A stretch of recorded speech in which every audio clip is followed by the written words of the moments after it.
ஹல்லேலூயா.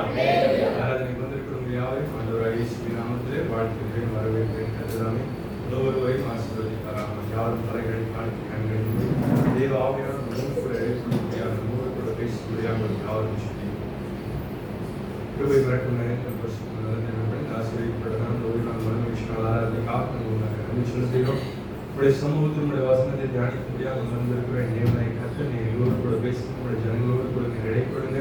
உடைய மறைவான மரணாவினால் ஒவ்வொருவரை திருப்திப்படுத்தி அனுப்புவீராக. வசனத்தை கேட்கிறவர்களாக மட்டுமல்லாமல் வசனத்தை கேட்டு அதன்படி நடக்க 30, 60, 100 பலன் கொடுக்க, கனி கொடுக்க என் தேவனை கிருபை செய்யும்படியாக சொல்லிக்கிறோம். நன்மை தினங்கள் ஒப்புக் கொடுக்கிறோம். நேர்பெருக்கு நகல் சொல்லி எங்களை தாழ்த்துற வெறுமையாக நம்முடைய சமூகத்தில் ஒப்புக் கொடுக்கிறோம்.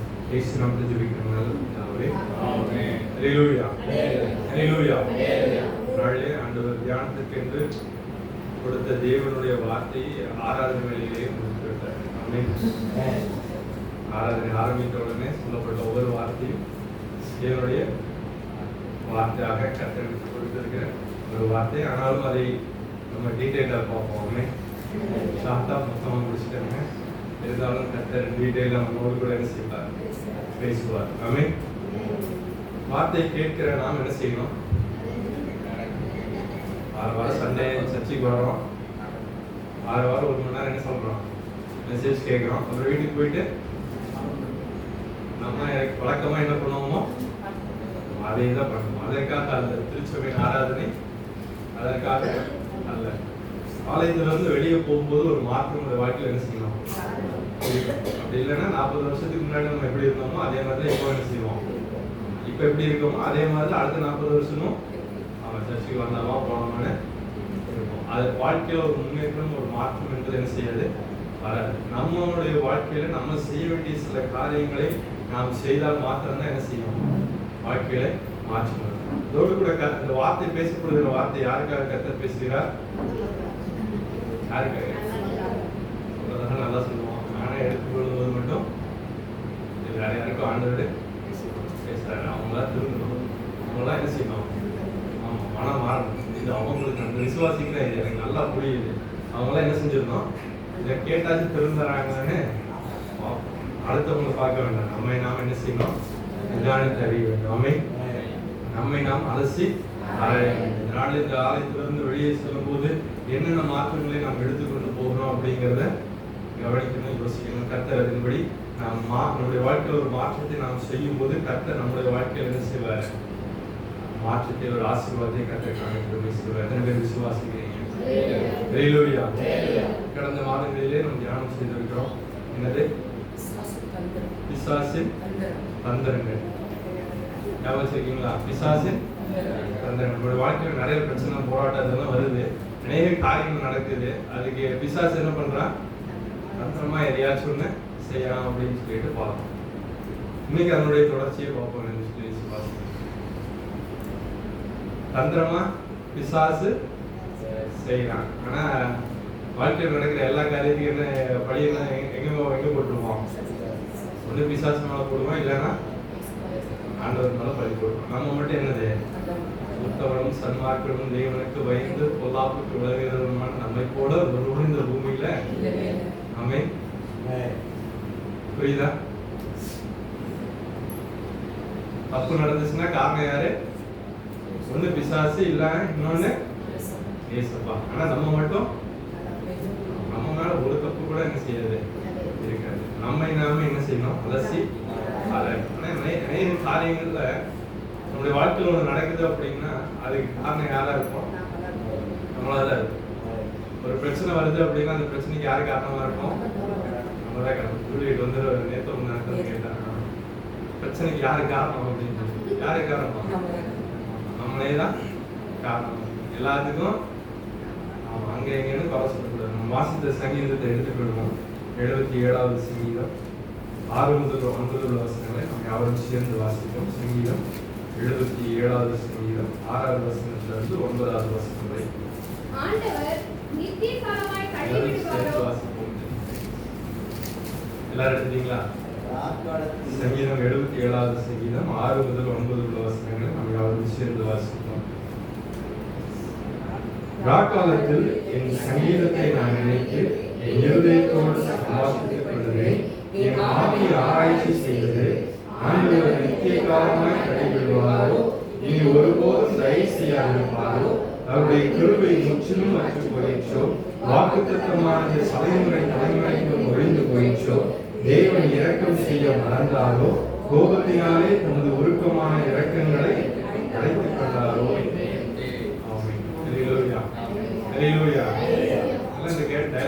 ஏற்ற மாதிரி இருக்கா?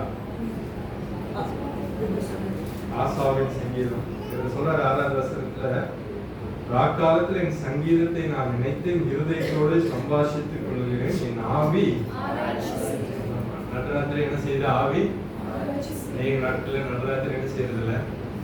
தூக்கம் வரதில்ல. தூக்கம் வராம என்ன செய்யுது? ஆவி ஆராய்ச்சி செய்யுது. என்னென்னலாம் ஆராய்ச்சி செய்யுதுன்னு கீழே தான் வாசிச்சோம். என்ன வாசிச்சோம்? ஆண்டவர் நித்திய காலமா தள்ளி விடுவாரோ, ஆண்டவர் நித்திய காலமா தள்ளி விடுவாரோ, இனி ஒருபோதும் தயவு செய்யாதிருப்பாரோ, அவருடைய கிருபை முற்றிலும் அற்று போயிற்றோ, வாக்குத்தத்தமானது தலைமுறை தலைமுறைக்கும். ஆண்டவர் எத்தனையோ வாக்குத்தத்தம்லாம் கொடுத்தாரே, இந்த வாக்குத்தத்தம்லாம் ஒழிந்து போயிற்றோ, தேவன் இரக்கம் செய்ய மறந்தாரோ, கோபத்தினாலே தமது உருக்கமான இரக்கங்களை கொண்டாரோ.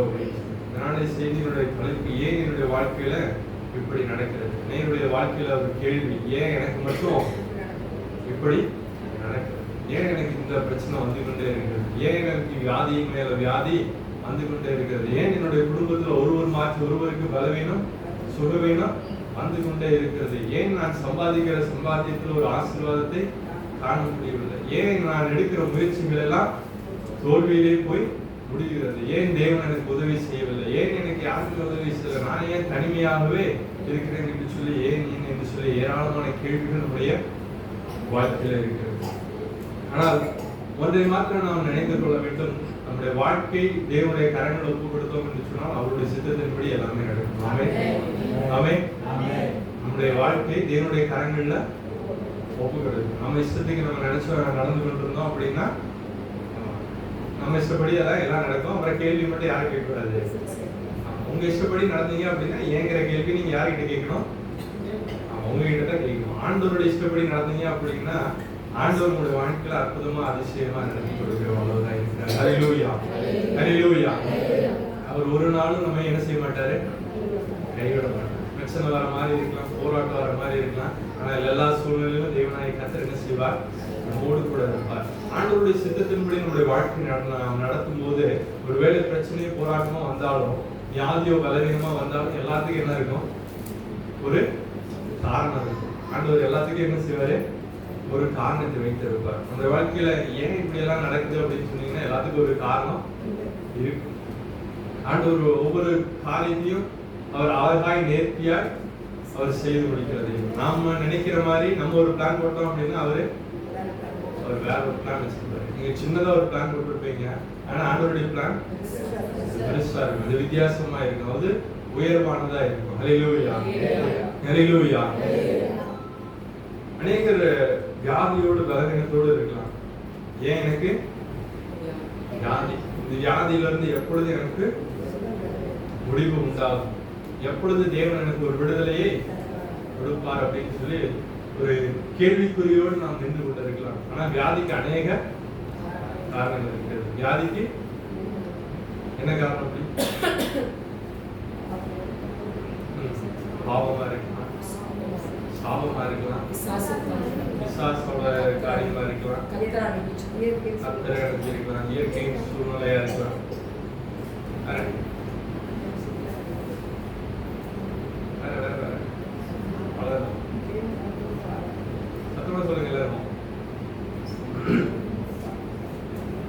யோவான் 5ஆம் அதிகாரத்தை நாம் திருப்பிக் கொள்வோம். யோவான் 5ஆம் அதிகாரம்.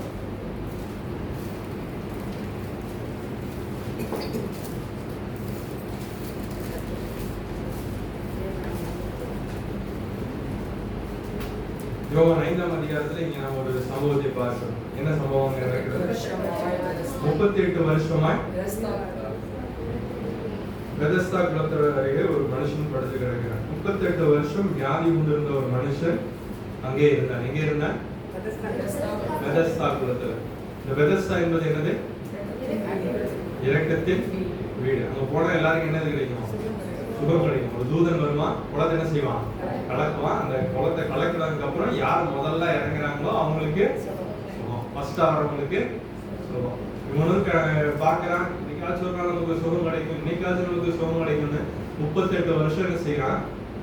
இந்த படுத்து இருக்கிறான். ஆனால் அவனுக்கு என்ன இல்லை? சுகம் கிடைக்கல. எப்பேற்பட்ட வியாதி உள்ளவனா இருந்தாலும் அவனுக்கு என்ன கிடைக்கும்? சுகம் கிடைக்கும். ஆனா விரஸ்தாவாலையும் அவனுக்கு என்ன செய்ய முடியல? சுகம் கொடுக்க முடியல. அந்த இடத்துல இயேசு வருகிறார். வந்து என்ன சொல்கிறாரு? நீ சொஸ்தமாக வேண்டும் என்று விரும்புகிறாயா? உடனே அவன் என்ன சொல்றான்? அப்படிதான் நினைச்சு நானே இங்க என்ன செஞ்சுட்டு இருக்கேன்? படுத்துட்டு இருக்கேன். ஆனா என்னை கொண்டு போய் அந்த குளத்துல விடுறதுக்கு யாருமே இல்லை. எனக்கு உதவி செய்ய யாருமே இல்லை. நம்ம வாழ்ந்து இருக்கும் போது நம்மளை சுத்தி ஒரு பெரிய கூட்டம் இருக்கு. நம்ம கிட்ட பணம் இருக்கும்போது நம்ம சுத்தி ஒரு பெரிய கூட்டம் இருக்கும். ஆனா அது இல்லை அப்படின்னு தெரிஞ்சா ஒரு பையில என்ன செய்ய மாட்டான்? கிட்டே வர மாட்டான். அப்ப அந்த பணம் இருக்கும்போது, ஒரு பெரிய ஆளா இருக்கும்போது இவன் என்ன செய்யறான்? சந்தோஷமா வாழ்க்கை வாழுறான். நினைச்சதெல்லாம் என்ன செய்யறான்? செய்யறான். அவன் இஷ்டப்படி என்ன செய்யறான்? வாழ்க்கை வாழுகிறான். அவனுக்கு பிடிச்சமான பாவங்கள் எல்லாவற்றையும் என்ன செய்யறான்? செய்யறான். ஆனால் இப்பொழுது அவனுக்கு உதவி செய்ய யாரும் தனித்து விடப்பட்ட ஒரு சூழ்நிலை. அப்ப ஆண்டவர் வருகிறாரு. இவன் படுக்கை எடுத்துக்கொண்டு அப்படின்னு சொல்றாரு. 38 வருஷமா இருக்கிறான். ஆண்டவர் இப்பதான் வந்து என்ன செஞ்சிருக்கிறாரு? சுகத்தை கொடுத்திருக்கிறார். இந்த 38 வருஷமும் அந்த வியாதியோட அவன் என்ன செய்திருக்கிறான்? வாழ்ந்து கொண்டு இருக்கிறான். ஆண்டவர் படுக்கை எடுத்துக்கொண்டு போனாரு. முன்னே என்ன செஞ்சுட்டான்? எடுத்துக்கொண்டு போயிட்டான். இங்க ஆண்டவர் என்ன செய்தார்? ஒரு அற்புதத்தை செய்தார். ஒரு சுகத்தை கொடுத்தார். 38 வருஷமா வியாதியோட இருந்தவன் அவனுக்கு எல்லா நம்பிக்கையும் அற்று போன ஒரு சூழ்நிலை. இனிமேல் எனக்கு இந்த வியாதியிலிருந்து விடுதலை உண்டாகிறதுக்கான வழியே இல்லை அப்படின்னு அவன் நினைத்து கொண்டு இருந்திருக்கான். ஆனா ஆண்டவர் வந்து ஒரே ஒரு வார்த்தை தான் சொன்னார், உன் படுக்கையை எடுத்துக்கொண்டு. ஒரே ஒரு வார்த்தை. இந்த ஒரு வார்த்தைக்கு எத்தனை வருஷம் காத்திருக்க வேண்டியது இருந்தது? 38 வருஷம் அவன் காத்திருந்தான். ஆனா அவனுடைய வியாதிக்கான காரணம் என்ன? அவனுக்கு இப்ப வரைக்கும் என்ன செய்யறது இல்லை, தெரியல. ஆண்டவர் சுகத்தை கொடுத்துட்டாரு. ஆனா இன்னும் அவனுக்கு தெரியவில்லை அவனுடைய வியாதிக்கு என்ன காரணம் என்று சொல்லி. இப்படியே விட்டு அவன் மறுபடியும் என்ன பண்ணுவான்? அடுத்த 38 வருஷமா அவன் என்ன செய்வான்? அவன் ஆண்டவராலே என்ன பண்ண முடியாது, காப்பாற்ற முடியாது. ஒரு தடவை ஆண்டவர் சுகத்தை கொடுத்துட்டாரு. அதற்கு பிறகு அவன் என்ன செய்யறான்? தேவாலயத்துக்கு வருகிறான். தேவாலயத்துக்கு வரல ஆண்டவர் பார்த்து சொல்றாரு, சுத்தமான அதிக கேடான ஒன்று உனக்கு வராதபடிக்கு நீ போ, இனி பாவம் செய்யாதே. நீ போ. சர்ச்சுக்கு வந்துட்ட. சர்ச்சுக்கு வந்த உடனே என்ன இல்லை, நீ பரிசுத்தவன் கிடையாது. நீ போ, இனிமேல் என்ன செய்யாத, பாவம் செய்யாது. நீ மறுபடியும் பாவம் செஞ்சா அப்படின்னா ஒவ்வொரு தடவையும் வந்து உன் படுக்கையை எடுத்துக்கொண்டு நடன்னு சொல்ல முடியாது. நீ மறுபடியும் வந்து எங்கதான் படுத்திருக்கணும்? அதே பிரதஸ்தா குலத்தினர்களே தான் வந்து படுத்து கிடக்கணும். அப்ப நம்முடைய வியாதிக்கு காரணம் என்னது? நம்முடைய பாவம். அப்ப நம்மளுடைய வியாதியோட இருக்கு அப்படின்னு சொல்றோம். தேவனுடைய சமூகத்தை என்ன செய்யணும்? பாவங்களை அறிக்கை செய்து விட்டு விடணும். விட்டு விட்டோம் அப்படின்னா மாத்திரம்தான் என்ன செய்யணும்? இறக்கம் கிடைக்கும். ஆனா நம்முடைய வாழ்க்கையில் நம்ம நிறைய காரியங்களை செய்யறோம். அதெல்லாம் பாவனே என்ன செய்யறது இல்லை. நம்ம செஞ்சோம் அப்படின்னா நம்ம செஞ்சாலே அது என்னதான் இருக்கும்? நம்ம ஒரே நியாயம் மாத்திரம் தான் செய்யணும். நம்ம செய்யறதெல்லாம் பாவமே இருக்காது. ஆனா நாம என்ன செய்யணும்? நிதானித்து அறிய வேண்டும். 1 கொரிந்தியர் 11ஆம் அதிகாரம் 30வது வசனத்தை நாம் வாசிக்க கேட்போம். 1 கொரிந்தியர் 11ஆம் அதிகாரம் 30வது வசனம். இது நிமித்தம் உங்களில் அநேகர் பலவீனரும் வியாதியுள்ளவருமாய் இருக்கிறார்கள். எது நிமித்தம்? முன்னாடி இருக்கிற வசனத்தை வாசிக்க கேட்போம். எண்ணத்தினாலே அபாத்திரமாய் போஜனபானம் பண்ணுகிறவன் கர்த்தருடைய சரீரம் இன்னதென்று நிதானித்து அறியாதிருந்தால் தனக்கு ஆக்கினை தீர்ப்பு வரும்படி போஜனபானம் பண்ணுகிறான். இது நிமித்தம் உங்களில் அநேகர் பலவீனரும் வியாதியுள்ளவருமாய் இருக்கிறார்கள். அநேகர் நித்திரையும் அடைந்திருக்கிறார்கள். வியாதியோ ஒரு பலவீனமோ ஒரு சுகவீனமோ வருது அப்படின்னா எங்கோ ஒரு பக்கம் நம்ம என்ன செய்யறோம்? தப்பு பண்றோம் அப்படின்ட்டு நம்ம என்ன செய்யணும்? யோசித்து பார்க்க வேண்டும். அது தேவனுடைய சமூகத்துல பாவங்களை மறைக்கிறவன் வாழ்வடைய மாட்டான். அவைகளை அறிக்கை செய்து விட்டு விடுகிறவன என்ன செய்வான்? இரக்கம் பெறுவான் என்று சொல்லி வாசிக்கிறோம். பாவங்களை என்ன செய்யக்கூடாது? மறைக்க கூடாது. அதை என்ன செய்யணும்? அறிக்கை செய்து விட்டு விட வேண்டும். யோவான் 11ஆம் அதிகாரத்தை நாம் திருப்பிக் கொள்வோம். இங்கே ஒரு சம்பவத்தை நாம் பார்க்கிறோம். இங்கே லாசரு என்று ஒரு மனுஷன் இருந்தார். தேவனுக்கு மிகவும் பிரியமான நல்ல ஒரு ஃப்ரெண்ட். ஆமென். தேவனுக்கு பிரியமான ஒரு மனுஷன். யாரு? லாசரு. அவனுக்கு ஒரு வியாதி வருகிறது. அவனுக்கு வியாதி வந்துருச்சு. ரொம்ப மரண தருவாயில அவன் உயிருக்கு போராடி கொண்டிருக்கிறான். அப்பொழுது அவனுடைய சகோதரிகள் மார்த்தாளும் மரியாதை என்ன செய்யறாங்க? தகவல் சொல்லி அனுப்புறாங்க. ஜெயசுநாதர் எங்கேயாவது இருப்பாரு, போய் பார்த்து சீக்கிரமா அவரை என்ன செஞ்சிருங்க, வர சொல்லுங்க அப்படின்னு சொல்லி. அப்படி சொன்ன உடனே அதே போல ஒரு வந்து என்ன சொல்றாங்க, நீ சிநேகிக்கிறவன் வியாதியா இருக்கிறான் அப்படின்னு ஆண்டவர்கிட்ட வந்து சொல்லுகிறாங்க. யோவான் 11ஆம் அதிகாரம் 3வது வசனத்துல. ஆனா 4வது வசனத்தை நாம் வாசிக்கும் போது இயேசு அதை கேட்ட போது இந்த வியாதி மரணத்துக்கு ஏதுவாயிராமல் தேவனுடைய மகிமை விளங்குவதற்கு ஏதுவாய் இருக்கிறது. தேவனுடைய குமாரனும் அதனால் மகிமைப்படுவார். சீஷர்களா இருக்கிறாங்க. இவங்க உடம்பு சரியில்லை அப்படின்னு சொன்ன உடனே என்ன பண்ணணும்? முதல் வேலையா என்ன செய்யணும்? ஓடணும். என்ன செய்யணும்? யாருக்கு உடம்பு சரியில்லை என்ன செஞ்சிடணும்? உடனே ஓடணும். அதே மாதிரி இன்னைக்கு தேவன் ஊழியக்காரர்கள் வச்சிருக்காங்க. அப்பாவுக்கு அங்கே சகோதரிக்கு உடம்பு சரியில்லை அப்படின்னு உடனே காலையிலேயும் பார்க்க மாட்டாங்க, நைட்டும் பார்க்க மாட்டாங்க. அவங்களே என்ன செய்வாங்க? ஃபோன் பண்ணுவாங்க. பக்கத்துல தான் இருக்கிறவங்க இவங்க என்ன செய்வாங்க? அப்பாவும் சரியான நேரத்துக்கு போய் என்ன செய்வாங்க? ஜெபம் பண்ணுவாங்க. வீட்டுக்கு வந்தாங்க ஜெபிக்கிறதுக்கு, வீட்டுக்கு வருவாங்க, ஹாஸ்பிட்டலுக்கு வருவாங்க, எங்க இருந்தாலும் ஜெபிக்கிறதுக்குன்னா வந்துடுவாங்க. ஆனா இப்படி வந்துட்டு ஒருத்தவங்க சொல்லும் போது ஆண்டவர் சொல்லுகிறாரு, போய்க்கலாம் அப்புறம் பார்த்துக்கலாம் அப்படின்னு சொல்றாரு. ஆண்டவர் விரும்புகிற ஒருத்தர் அதே இடத்துல மறுபடியும் 2 நாள் ஆண்டவர் என்ன செய்தாரு? தங்கி இருந்தார். ஏன்? ஒரு வியாதி வருது. இந்த வியாதிக்கு அநேக காரணமா இருக்கலாம். இந்த இடத்துல 2 காரணம் இருக்கிறது. அதை இயேசு கேள்விப்பட்ட போது இந்த வியாதி மரணத்துக்கு ஏதுவாய் இராமல், ஒரு சில நேரங்களில் வருகிற வியாதி எப்படிப்பட்டதா இருக்கிறது? மரணத்துக்கு ஏதுவான வியாதியா இருக்கிறது. ஆனால் இந்த வியாதி மரணத்துக்கு ஏதுவான வியாதி அல்ல. இது தேவனுடைய நாமத்தை மகிமைப்படுத்துவதற்கு ஏதுவான ஒரு வியாதி. அப்ப இப்படிப்பட்ட அந்த வியாதி வந்திருக்குது அப்படின்னு சொல்லிட்டு தேவனுடைய நாம என்ன செய்யும்? மகிமைப்படும் அப்படின்னு சொல்லிட்டு ஆண்டவர் சொல்லிட்டு அந்த இடத்துக்கு என்ன செய்யல? போவார். அப்புறம் சாவகாசமும் ஒரு வாரம் கழிச்சு என்ன செஞ்சாரு? போவாமே அப்படின்னு போறாங்க. போறதுக்கு அங்க என்ன இருக்கு? லாஸ்ட்ல என்ன ஆயிட்டான்? உடம்பு சரியில்லாதப்பவே சொன்னப்பவே போயிருந்தா நேரம் என்ன இருக்கலாம்? காப்பாத்திக்கலாம் அப்படின்னு யாருக்கு? மார்த்தாளுக்கு ஒரே கோபமா வருது. ஆண்டவர் வருகிறார் அப்படின்னு சொல்லி கேள்விப்பட்ட உடனே மார்த்தாள் மரியாதை அழுதுட்டு இருந்தாங்க. வீட்டுல இருந்து ஓடுறா மார்த்தாள். என்ன செய்யறான்? அவர் வழியில ரோட்லயே முன்னாடி ஊருக்குள்ளேயும் வரல, ஊருக்கு வெளியிலேயே என்ன செய்யறான்? போய் பார்த்து அப்பவே அவளுக்கு உடம்பு சரியில்லை, அவனுக்கு உடம்பு சரியில்லை நான் சொல்லி அனுப்புனேன். நீங்க அப்பவே வந்திருந்தீங்க அப்படின்னா உங்களுடைய நண்பன் சிநேகிதர் என்ன செஞ்சிருக்க மாட்டான்? அழைத்திருக்க மாட்டாங்க அப்படின்னு சொல்லிட்டு ஆண்டவர் சொல்லுகிறாரு.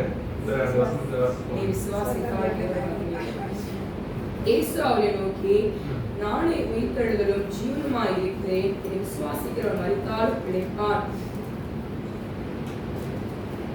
நானே உயிர்த்தெழுதலும் 25. இயேசு அவரை நோக்கி, நானே உயிர்த்தெழுதலும் ஜீவனுமாய் இருக்கிறேன். என்னை விசுவாசிக்கிறவன் மரித்தாலும் பிழைப்பான். மரித்தாலும் என்ன செய்வான்? பிழைப்பான் அப்படின்னு சொல்லிட்டு பார்த்தோன்னா ஆண்டவர் சொல்லுகிறார், உன் சகோதரன் உயிர்த்தெழுந்திருப்பான் அப்படின்னு சொல்லிட்டு. ஆனா இவ சொல்றா, ஆமா கடைசி நாளதான் என்ன செய்வான்? நீங்க உங்களுடைய வருகையில வரும்போது அவன் என்ன செஞ்சிருப்பான்? எழுந்திருப்பான். அப்படி எல்லாம் இல்ல. என்னை விசுவாசிக்கிறவன் மரித்தாலும் பிழைப்பான். உயிரோடு இருந்து என்னை விசுவாசிக்கிறவன் எவனும் என்னென்றைக்கும் அறியாமலும் இருப்பான் அப்படின்னு சொல்லிட்டு. நீ விசுவாசிக்கிறாயா? அதற்கு அவள், ஆம் ஆண்டவரே, நீ உலகத்தில் வருகிறவனாய் தேவகுமாரனாய் கிறிஸ்து என்று நான் விசுவாசிக்கிறேன். விசுவாசித்தால் தேவனுடைய மகிமை காண்போம். ஹல்லேலூயா. இந்த வியாதி நீங்கும் என்று விசுவாசித்தால் தேவனுடைய மகிமை காண்போம். இந்த வியாதிக்கெல்லாம் மருந்தே கிடையாது அப்படின்னு நினைச்ச அப்படின்னா வாழ்க்கை ஃபுல்லா அதே வியாதியோட தான் இருக்கணும். வியாதிக்கெல்லாம் மருந்து உண்டு. அந்த மருந்துக்கு பேரு என்னது? இயேசு. ஆமென். அந்த வியாதியிலிருந்து உங்களுக்கு விடுதலை கொடுக்க அவர் வல்லமை உள்ளவராய் இருக்கிறார். உங்களுடைய வியாதியோடு நீங்க இருக்கிறீங்களா, அந்த வியாதியிலிருந்து விடுதலை கொடுத்து அதிலிருந்து யாருடைய நாமம் மகிமைப்படும்? தேவனுடைய நாமம். இப்ப தேவனுடைய நாமம் மகிமைக்கிறது ஒரு வியாதி உங்களுக்கு வந்திருந்துச்சு அப்படின்னா என்ன செய்யலாம்? சந்தோஷமா ஏற்றுக்கொள்ளலாம். இந்த வியாதியிலிருந்து கர்த்தர் என்னை ஒரு நாள் விடுதலை செய்வார். அது நிமித்தம் அநேக ஜனங்களுக்கு நான் எப்படி இருப்பேன்? சாட்சியாய் நான் இருப்பேன். அது நிமித்தம் தேவனுடைய நாமம் மகிமைப்படும். நம்முடைய நாமம் என்ன செய்யக்கூடாது? நம்முடைய நாமம், நம்முடைய பெயர் அதெல்லாம் ஒண்ணும் கிடையாது. கர்த்தர் குறித்து இருக்கிற ஒரு நாளை கொடுப்பார். அந்த நாளிலே கர்த்தர் உங்களை என்ன செய்வார்? அநேக ஜனங்களுக்கு முன்பாக உங்களை சாட்சியாக நிறுத்துவார். உங்களை கொண்டு கர்த்தருடைய நாமத்தை என்ன செய்வார்? மகிமைப்படுத்துவார். உங்களுடைய பெயர் பிரசாவம் என்னுடைய பெயர் பிரசாவத்திற்காக அல்ல, கர்த்தருடைய நாம மகிமைக்கு வரக்கூடிய ஒரு வியாதி. ஆமென். அந்த வியாதியிலிருந்து கர்த்தர் தான் என்ன செய்வாரு? சுகத்தை கொடுப்பார். நம்ம செய்ய வேண்டியது ஒண்ணே ஒண்ணுதான். என்னது? விசுவாசிக்கணும். ஆமென். தேவன் கல்லறை இடத்துல போறாரு. கல்லறையில் இருக்கிற கல்லை புரட்டி போடுங்கள் அப்படிங்கிறாரு. உடனே எல்லாரும் என்ன சொல்றாங்க? 4 நாள் ஆச்சு. என்னதான் வாசனை திரவியங்கள் எல்லாம் போட்டு ஊத்தினாலும் 4 நாள் ஆயிடுச்சு இல்லையா, நாருமே அப்படின்னு சொல்லிட்டு யதார்த்தமான வார்த்தைகளை பேசுகிறாங்க. ஆனால் கர்த்தர் என்ன சொல்கிறாரு? விசுவாசித்தால் ஆமென். ஆமென். நீ விசுவாசித்தால் தேவனுடைய மகிமையை காண்பாய். ஆண்டவர் அந்த இடத்துல ஒரு அற்புதத்தை செய்தார். அந்த அற்புதத்தை பார்த்து அநேக யூதர்கள் என்ன செய்தார்கள்? மனம் திரும்பினார்கள். அநேக யூதர்கள் இவரே மெய்யான தெய்வம் என்பதை என்ன செய்தார்கள்? ஏற்றுக்கொண்டார்கள் என்று சொல்லி அந்த இடத்துல வாசிக்கிறோம். அப்ப கர்த்தர் செய்கிற அற்புதத்தை பார்த்து அநேக ஜனங்கள் என்ன செய்வாங்க? மனம் திரும்புவாங்க. கர்த்தரே தெய்வம், கர்த்தரே தெய்வம் என்பது நம்முடைய வாயினால் என்ன செய்வார்கள்? அறிக்கை செய்வார்கள் என்று சொல்லி நாம் வாசிக்கிறோம். ஏசாயா 38வது அதிகாரத்தை நாம் திருப்பிக் கொள்வோம். இங்கே ஒரு சம்பவத்தை நாம் பார்க்கலாம். நாட்களிலே எசேக்கியா வியாதிப்பட்டு மரணத்துக்கு ஏதுவாய் இருந்தார். எசேக்கியா என்கிற ஒரு ராஜா இருக்கிறார். அவர் நல்ல ஒரு உண்மையான கர்த்தருடைய வார்த்தைக்கு பயந்து நடக்கக்கூடிய ஒரு அருமையான ஒரு ராஜா. ஆனால் அந்த ராஜா இந்த நாள் எப்படி இருக்கிறார்? வியாதிப்பட்டு இருக்கிறார். அந்த வியாதி என்ன வியாதி? மரணத்துக்கு ஏதுவான ஒரு வியாதி. ஆமென். இன்னைக்கு அநேகருடைய வாழ்க்கையில வியாதியும் வந்துருச்சு அப்படின்னாலே என்னது? என்ன ஒண்ணே ஒண்ணுதான் சொல்றோம். என்ன சொல்லுவோம்? இது மரணத்துக்கு ஏதுவான வியாதி. வியாதி வந்துருச்சா இந்த வியாதியிலே நான் என்ன செஞ்சிருவேன்? செத்து போயிடுவேன். ஆஸ்பத்திரிக்கு கூட்டிட்டு போயிட்டாங்களா இன்னும் என்ன செய்யும்? ஹாஸ்பிட்டலுக்கு போனாலே என்னது? அவன் பயம்தான். அவன் என்னென்னத்தையும் எடுத்துட்டு வந்து அவன் பயங்கரமான விஷயம்லாம் எடுத்துட்டு வருவான். ஆக்சிஜன் எல்லாம் கொண்டு வந்து மாட்டுவாங்க. உடனே என்னது? பயம். மரணத்துக்கு ஏதுவான ஒரு வியாதி வந்து விட்டது. இதுக்கு மேல நான் என்ன செய்ய மாட்டேன்? நடக்கவே மாட்டேன் அப்படின்னு சொல்லிட்டு அநேக ஜனங்கள் இன்னைக்கு மரண பயத்திலே வாழ்ந்து கொண்டிருக்கிறார்கள். ஏனென்று சொன்னால் அவர் நினைக்கிறார்கள் இந்த மரணத்துக்கான காரணம் சரி, இந்த வியாதிக்கான காரணம் நான் மறிக்க போகிறேன், அதனால வந்திருக்கிற வியாதி என்று சொல்லி. ஆனால் நம்முடைய தேவன், நாம் ஆராதிக்கிற நம்முடைய தேவன் மரணத்தை காட்டிலும் பெரியவராக இருக்கிறார். ஹல்லேலூயா, ஹல்லேலூயா. நீங்களும் நானும் ஆராதிக்கிற தெய்வம் அவர் மரணத்தையும் பாதாளத்தையும் என்ன செய்தவர்? ஜெயித்தவர். மரணத்தை ஜெயமாக விழுங்கினவர். ஆமென். மரணத்தை அசால்ட்டா சாப்பிட்டு பிடிச்சவர் சொல்லுங்க. ஆமென், ஆமென். ஆனா அந்த மரணத்தை பார்த்து நம்ம என்ன செய்து கொண்டிருக்கிறோம்? ஒரே பயம். மரணம் நினைச்சாலே என்னது? பயம். உடம்பு சரியில்லைனாலே ஒரு பயம். அதே போலதான் எசேக்கியா ராஜா வியாதிப்பட்டு மரணத்துக்கு ஏதுவா இருக்கிறான். அது கிட்டத்தட்ட மரணத்துக்கு ஏதுவான ஒரு வியாதி. கர்த்தர் தீர்க்கதரிசி அனுப்புகிறார். எசேக்கியா ராஜாவே, ஒருவேளை உங்களுக்கு தெரியலனாலும் தெரிஞ்சுக்கோங்க, இது என்ன வியாதி? மரணத்துக்கு ஏதுவான வியாதி. நீ பிழைக்க மாட்டேன், உங்களுடைய வீட்டுக்காரியத்தை ஒழுங்குபடுத்தும் அப்படின்னு சொல்றாங்க. வீட்டுக்காரியத்தை ஒழுங்குபடுத்தும். உங்களுடைய ராஜ்யபாரத்தில் அடுத்து யாரு ராஜாவா இருக்கணும் முடிவு பண்றீங்களோ அவனை சீக்கிரமா என்ன செய்யுங்க? சிங்காசனத்துல உட்கார வச்சுட்டு நீங்க போய் பெட்ல படுத்துக்கோங்க. நீங்க என்ன செய்ய போறீங்க? மறிக்க போகிறேன், நீர் பிழைக்க மாட்டீங்க அப்படின்னு சொல்லி யார் வந்து சொல்லுறாங்க? தீர்க்கதரிசி. நம்ம ஊர்ல தீர்க்கதரிசி போய் இப்படி எல்லாம் சொல்ல என்ன பண்ணுவாங்க? யார் இங்க கூப்பிட்டாங்க? மரியாதையா ஓடி போய் மந்த வழியை ஓடிட்டு திரும்பிய நீங்களும் அப்படி யாரும் என்ன செய்ய முடியாது? சொல்ல முடியாது. வயசு 100 ஆனாலும் என்ன செய்ய முடியாது? சொல்ல முடியாது. கர்த்தருடைய வார்த்தையை தைரியமாய் போய் சொன்னாரு. அவர் போய் சொன்ன வேலை முடிஞ்சிருச்சு அப்படின்னு சொல்லிட்டு என்ன செய்யறாரு? அவர் பாட்டு போயிட்டு இருக்கிறாரு. இங்க எசேக்கியா ராஜா என்ன செய்யறாரு? அழுகிறாரு. ஆனா இவரு தீர்க்கதரிசி வாக்கிங் ரிட்டர்ன் போய் கொண்டு இருக்கிறார். அவருடைய அழுகை பத்தி இவருக்கு கவலை இல்லை. ஆண்டவர் என்ன சொல்ல சொன்னாரோ நான் வந்து சொல்லுவேன். அவ்வளவுதான். அழுகிறதுலாம் உன் வேலை, நீ என்ன வேணாலும் பண்ணிக்கோ, நான் எனக்கு அந்த வேலை முடிஞ்சு தாத்தா பை பைன்ட்டு ஏசையா தீர்க்கதரிசி போய் கொண்டிருக்கிறார். ஆனால் இங்கே இவர் என்ன சொல்லுகிறாரு? சுவர்புறமாய் திரும்பி கொண்டு, கர்த்தாவே நாம் உமக்கு முன்பாக உண்மையும் மன உத்தமமாய் நடந்து பார்வைக்கு நலமானதை செய்தேன் என்பதை நினைத்தருளும் என்று சொல்லி மிகவும் ஆண்டவருக்கு மிகவும் பிரியமானவன். அவனுக்கு கொஞ்சம் வயசு ஆயிடுச்சு, இவனுக்கு போதும், இதுக்கு மேல விட்டா என்ன செய்யாது, சரிப்பட்டு வராதுன்னு ஆண்டவர் முடிவு பண்ணிட்டாரு. ஆனா இவருக்கு என்ன, இன்னும் கொஞ்சம் வருஷம் என்ன செய்யணும், இன்னும் கொஞ்சம் நான் வாழணும், இன்னும் கொஞ்சம் வருஷம் நான் ராஜாவா இருக்கணும், நான் எவ்வளவு உண்மையா இருந்தேன், எவ்வளவு நீதியா நான் நடந்து கொண்டேன், உமக்காக எத்தனையெல்லாம் காரியங்கள் எல்லாம் செய்தேன், இஸ்ரவேல் ஜனங்கள் பல தலைமுறைகளாக செய்து கொண்டு வந்திருந்த பாவங்களை எல்லாவற்றையும் இஸ்ரவேலை விட்டு நான் விலகு பண்ணி இருக்கிறேன். சுவர்புறமாய் திரும்பி என்ன செய்யறாரு? கண்ணீரோடு அவர் அழுகிறார். எசேக்கியா அழுகிறார். இந்த பக்கம் ஏசா என்ன செய்து கொண்டிருக்கிறாரு? அவன் பெரிய அரண்மனையில நடந்து போய் கொண்டிருக்கிறார். நடந்து போய் கொண்டிருக்கிற அந்த ஏசாயா கிட்ட கர்த்தருடைய வார்த்தை வருகிறது. என்ன சொன்னாரு? நீ போய் எசேக்கியா ராஜாவை நோக்கி, நீ போனது இப்பதான் போய் தீர்க்கதரிசனம் சொன்னாரு. என்னன்னு சொன்னாரு? லைஃப் முடிஞ்சு போச்சு, நீ சாக போற அப்படின்னு சொல்லிட்டு.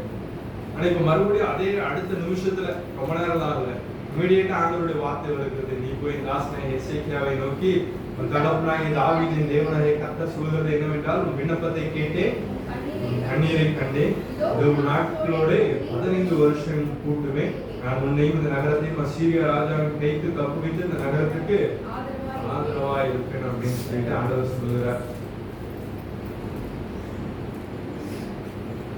அப்ப ஆண்டவர் என்ன செய்யறாரு? ஒரு காரியத்தை சொல்லுகிறாரு, ஒரு அடையாளத்தையும் காண்பிக்கிறார். நீ என்ன செய்வார்? தேவாலயத்துக்கு போவ அப்படின்னு சொல்லி ஒரு அடையாளத்தையும் காண்பிக்கிறார், ஒரு சுகத்தை கொடுக்கிறார். அந்த வியாதிக்கு ஒரு மருந்தை என்ன செய்தாரு? ஆமா, ஒரு பிளவையின் மேல அந்த பச்சை எடுத்து போட்டேன்னா என்ன ஆயிரும்? ஆமா, சரியா போயிடும் அப்படின்னு சொல்லிட்டு ஆண்டவர் மருந்தை என்ன செய்தாரு? ஆஸ்பத்திரிக்கு போன சொல்லல, ஆண்டவர் பிள்ளைகளுக்கு மருந்து என்ன செய்யணும்? வேணும்னு சொல்லி இந்த உலகத்துல நிறைய மருந்தையும் ஆண்டவர் என்ன செய்திருக்கிறாரு? அழைத்து வைத்திருக்கிறார். நம்முடைய சாப்பிடுகிற சாப்பாட்டோடும் மருந்தும் ஆண்டவர் என்ன செய்திருக்கிறாரு? கொடுத்து வைத்திருக்கிறார். இந்த பூனை நாயெல்லாம் என்ன செய்யும்? உடம்பு சரியில்லை என்ன செய்யும்? கவனிச்சிருக்கீங்களா? என்ன செய்யும்? புல்லு சாப்பிடும். உடனே என்ன அர்த்தம் அதுக்கு? அது உடம்பு சரியில்லைன்னு அர்த்தம். உடனே அது நம்ம மாதிரி என்ன செய்யாது? ஆமா, ஆஸ்பத்திரிக்கெல்லாம் போகும். என்ன சாப்பிடணும்? புல்லுதான் சாப்பிடணும். அப்புறம் அதுவே ஆட்டோமேட்டிக்கா சரி, அவ்வளவுதான். நம்மை சுற்றிலும் அநேக உணவுகளை தேவன் வைத்திருக்கிறார். அந்த உணவே மருந்தாகவும் தேவன் என்ன செய்திருக்கிறார்? கொடுத்திருக்கிறார். அளவுக்கு மீறி சாப்பிட்டோம் அப்படின்னு என்ன ஆகும்? அந்த மருந்தே நஞ்சாவும் என்ன செய்யணும்? அதனால அளவா சாப்பிடணும். இதெல்லாம் சாப்பிட்டா சளி வந்துச்சுன்னா என்ன செய்யணும்? என்ன சாப்பிடுவீங்க? மலை ரசம் சாப்பிடுவீங்க, அப்புறம் தூதுவளை, துளசி, நிறைய நிறைய மருந்து எல்லாம் பாட்டி மருந்துலாம் வச்சிருப்பாங்க. இப்படி வந்துச்சுன்னா என்ன செய்யணும்? அதான் சாப்பிடணும்னு சொல்லி இன்னைக்கு ஆனவங்களாம் என்ன செஞ்சிருவோம்? எல்லாம் ஓடிடும் ஹாஸ்பிட்டலுக்கு. அன்னைக்கெல்லாம் அப்படி போட மாட்டாங்க. வீட்லயே எதையாச்சும் அதை இதுன்னு என்ன செய்வாங்க? எடுத்து வாயில போட்டாங்கன்னா அவ்வளவுதான். அது ஆட்டோமேட்டிக்கா என்ன ஆயிடும்? அது சரியா போகுது. ஆண்டவர் நமக்கு எல்லா மருந்தையும் நம்ம கையில தான் என்ன செஞ்சு வச்சிருக்கிறாரு? கொடுத்து வச்சிருக்கிறார். அதே போல எசேக்கியா ராஜாவுக்கு என்ன செய்தாரு? ஆண்டவர் தான் மருந்து, இந்த மருந்து என்ன செய்ய கூட அவனுக்கு சரியா போயிடும் அப்படின்னு சொல்லிட்டு ஆண்டவர் மருந்தையும் கொடுத்தாரு. இப்போ மரணத்துக்கு ஏதுவான ஒரு வியாதியா இருந்தது. இந்த மரணத்துக்கு ஏதுவான வியாதி வந்து தேவன் ஒரு விடுதலை கொடுத்து எத்தனை வருஷத்துக்கு கூட்டி கொடுத்தார்? 15 வருஷம். அப்போ அந்த வியாதிக்கு காரணம் எதுவா இருந்தாலும் அந்த காரணத்தை காட்டுறது நம்ம தேவனாய் கர்த்தர் பெரியவராய் இருக்கிறார். ஹல்லேலூயா, ஹல்லேலூயா. அவன் எப்பேற்பட்ட வியாதியுஸ்தவனா இருந்தாலும் சரி, மருத்துவர்களால் பெரும்பாலும் ஒரு ஸ்திரீ தன்னுடைய ஆஸ்தி எல்லாம் செலவழிச்சா, ஆனால் சற்றாகில் என்ன செய்யல? குணமாகல. ஆனால் வஸ்திரத்தின் ஓரத்தை தொட்டா உடனே என்ன ஆயிடுச்சு? எப்பேற்பட்ட வியாதியா இருந்தாலும் இயேசு கிட்ட வருது. ஆமென், ஆமென். எவ்வளவு பெரிய வியாதியா இருந்தாலும் அவரால சுகத்தை கொடுக்க முடியும். ஆனா நம்ம இந்த நாள்ல செய்ய வேண்டிய ஒரே ஒரு காரியம், அது காரணம் என்ன அப்படிங்கறத யோசிக்கணும். அதற்கான காரணம் என்ன அப்படிங்கறத நம்ம யோசிச்சோம் அப்படின்னா ஆண்டவர் நமக்கு என்ன செய்வாரு? விடுதலை கொடுப்பார். பாவம் ஒரு காரணமா இருக்கிறதா? பாவத்தை என்ன செஞ்சிடலாம்? விட்டுருவோம். அல்லது மரணத்துக்கு ஏதுவான ஒரு வியாதியா இருக்குதா, தேவனுடைய சமுத்திரம் முட்டி போட்டு கண்ணீர் விட்டு சபா எனக்கு என்ன செய்ய ஆயுசு நாட்கள கூட்டி கொடுங்கன்னா ஆண்டவருடைய சமூகத்தில் மன்றாடுவோம். அது மரணத்துக்கு ஏதுவான வியாதியா இருந்தாலும் தேவன் உங்களுக்கு கடைசி நாட்டிலே கூட்டி கொடுப்பார். ஹல்லேலூயா, ஹல்லேலூயா. அவர் அரை வயது வரைக்கும் உங்களை தாங்க வல்லமையுள்ளவராக இருக்கிறார். ஆமென், ஆமென். இளம் வயதிலிருந்து தேவன் நம்மை நடத்தி கொண்டிருக்கிறார். அவர் இனிமேலும் நம்மை நடத்த வல்லமையுள்ளவராக இருக்கிறார். இல்ல இன்னும் எனக்கு ஒரு வியாதி இருக்கிற காரணம் இல்லைன்னு சொல்றீங்களா, அது தேவனுடைய நாம மகிமைக்கு தேவன் உங்களுக்கு கொடுத்திருக்கிறார். ஹல்லேலூயா. அதை நிமித்து நீங்கள் சாட்சியா இருக்க போறீங்க. ஆமென். அதை நிமித்து அநேக ஜனங்களுக்கு நீங்கள் பிரயோஜனமா இருக்க போறீங்க. அநேக ஜனங்களுக்கு இயேசுவினுடைய அன்பை, இயேசுவினுடைய வல்லமையை நீங்கள் என்ன செய்ய போறீங்க, காண்பிக்க போறீங்க. ஹல்லேலூயா. இன்னும் அநேகருக்கு வியாதி விளக்கணும். அநேகர்களுடைய சபையில சாட்சி சொல்லுவாங்க. ஃபர்ஸ்ட் பையனுக்கு வந்துச்சு, அப்புறம் பிள்ளைக்கு வந்துச்சு, கணவனுக்கு வந்துச்சு, மனைவிக்கு வந்துச்சு. லைனா ஒருத்தர் மாத்தி ஒருத்தருக்கு என்னது உடம்பு சரியில்லாம போய்கொண்டே இருக்கு, ஏதோ பிரச்சனை. இன்னும் அநேகர் சொல்லுவாங்க, எனக்கு டெய்லி காலையில எந்திரிச்சாலே ஏதாச்சும் ஒண்ணு என்ன செய்யறது வலிக்குது, அங்க வலிக்குது, இங்க வலிக்குது, ஏதாச்சும் ஒரு பலவீனமாவே இருக்குது, எனக்கு தலை வலிக்குது, தலை சுத்துது, கால் வலிக்குதுன்னு ஏதாச்சும் ஒரு பலவீனத்தை என்ன செய்வோம் சொல்லிக்கொண்டே இருக்கும். ஏன் அந்த பலவீனம்? அந்த பலவீனத்துக்கான காரணம் என்ன யோசிச்சு பார்ப்போமே. உங்களுக்கு பலவீனமே வரதில்லை, உங்க உடம்பு வழியே என்ன செய்யாது வராது, கை கால் வழியே வராது, தலை சுத்தே வராது. நீங்க என்ன பண்ணுவீங்க?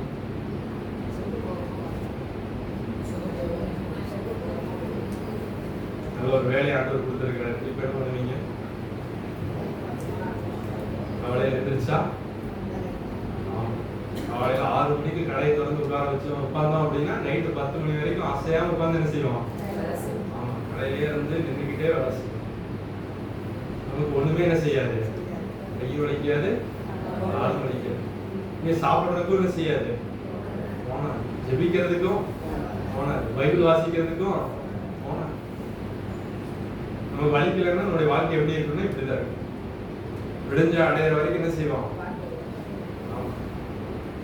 எனக்கு வலிச்சாலும் நான் என்ன பண்றேன், வலிச்சாலும் அது பாட்டு வலிக்கிட்டு நம்மளும் விடிஞ்சா அடையிற வரைக்கும் எவனோ ஒருத்தருக்கு உழைச்சு ஒருத்தவனா எவனோ ஒருத்தருக்கு என்ன செஞ்சுட்டு இருக்கோம், உழைச்சு ஒட்டிட்டு இருக்கோம், விடிய விடிய வேலை செய்து கொண்டு இருக்கோம்.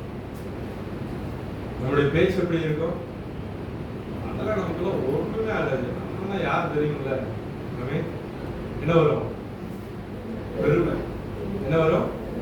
நல்லா ஒத்த ஆளா போகிறோம், எல்லாத்தையும் நானே பார்த்துக்குவேன், தேவையில்லை, யாருமே நமக்கு தேவையில்லை. ஒத்த ஆள் சும்மா லெஃப்ட் ஹேண்ட்ல ஈஸியா என்ன பண்ணிடுவேன், ஹேண்டில் பண்ணிடுவேன் அப்படின்னு என்ன பேசுவோம்?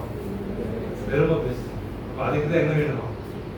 ஓகே, காலையில எந்திரிச்ச உடனே ஏதாச்சும் என்ன செய்யணும், வலிக்கணும். அப்பதான் என்ன செய்வோம், கொஞ்சம் நம்மளை தாழ்த்தி ஏசப்பா கேட்கலாமோ வலிக்குது ஏசப்பா அப்படின்னு என்ன செய்வோம், அப்பதான் ஜெபிக்கணும்னே தோணும். இல்லைன்னா என்ன செய்யலாம், காலையிலேயே நேரத்தில் எந்திரிச்சு நம்ம ஒரு வேலையெல்லாம் டியூட்டி எல்லாம் போய் ஜரூரா என்ன செய்யணும்.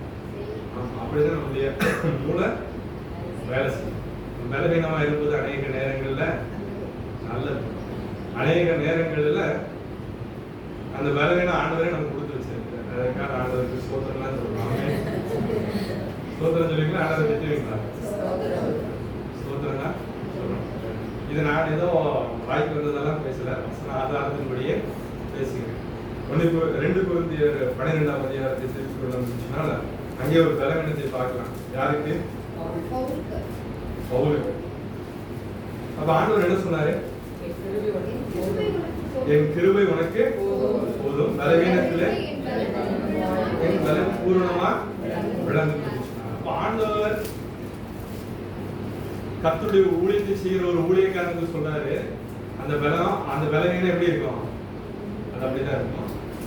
அந்த பலவீனத்துக்கு மேல ஒரு பலன் வரும், அந்த பலனால உன் வேலையை செஞ்சுக்கோ அப்படின்னு. ஆமென்.